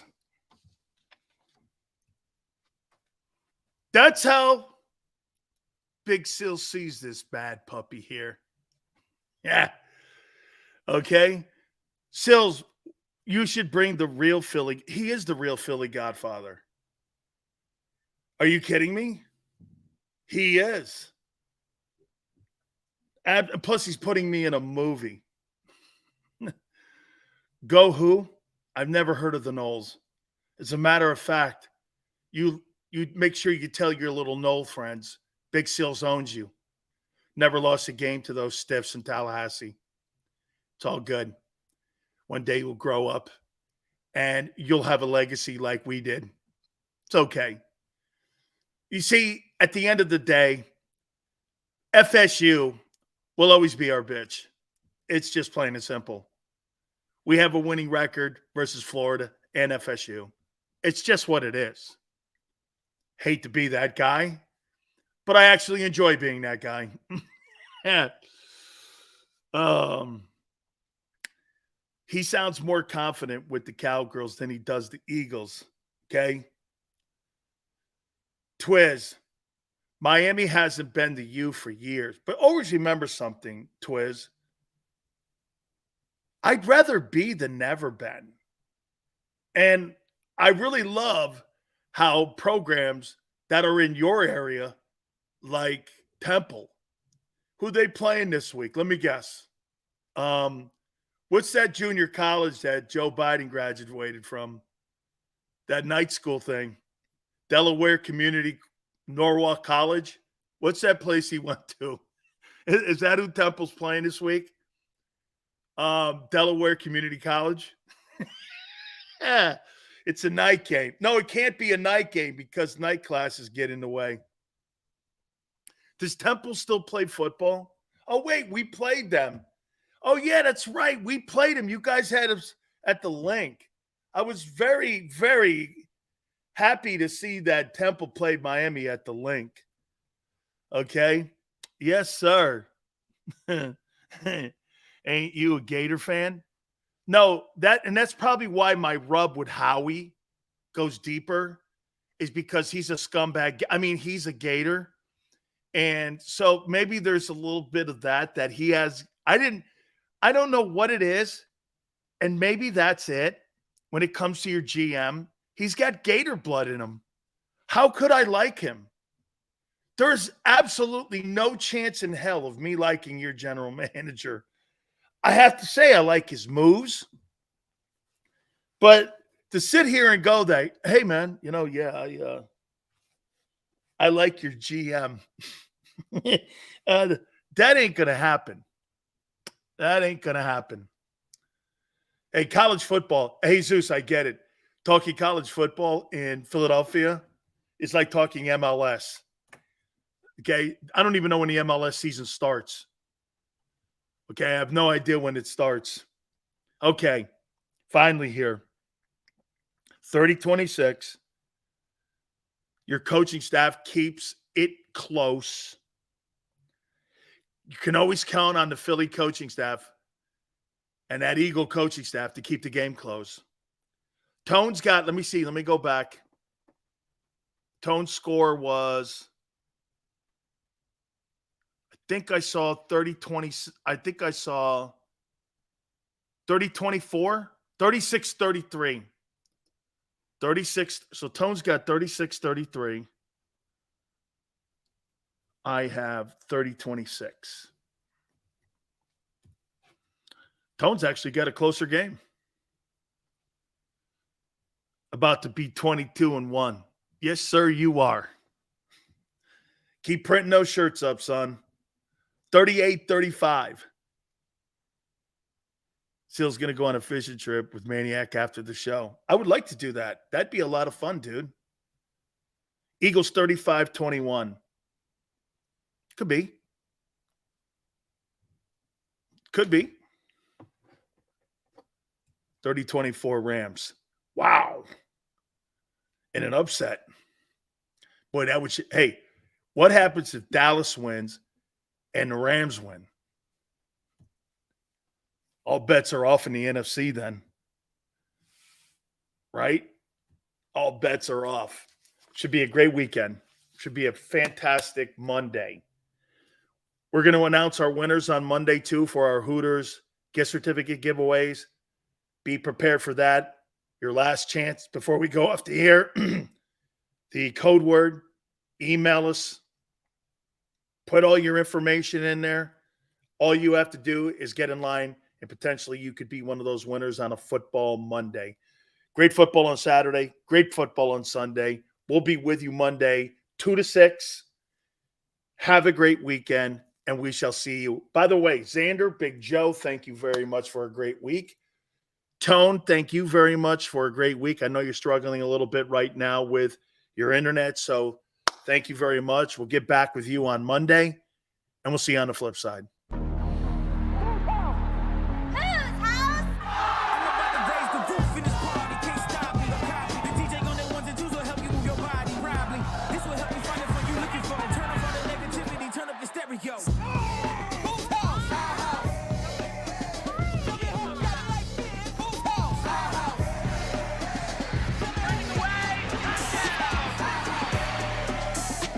Football and Hooters, the perfect pair.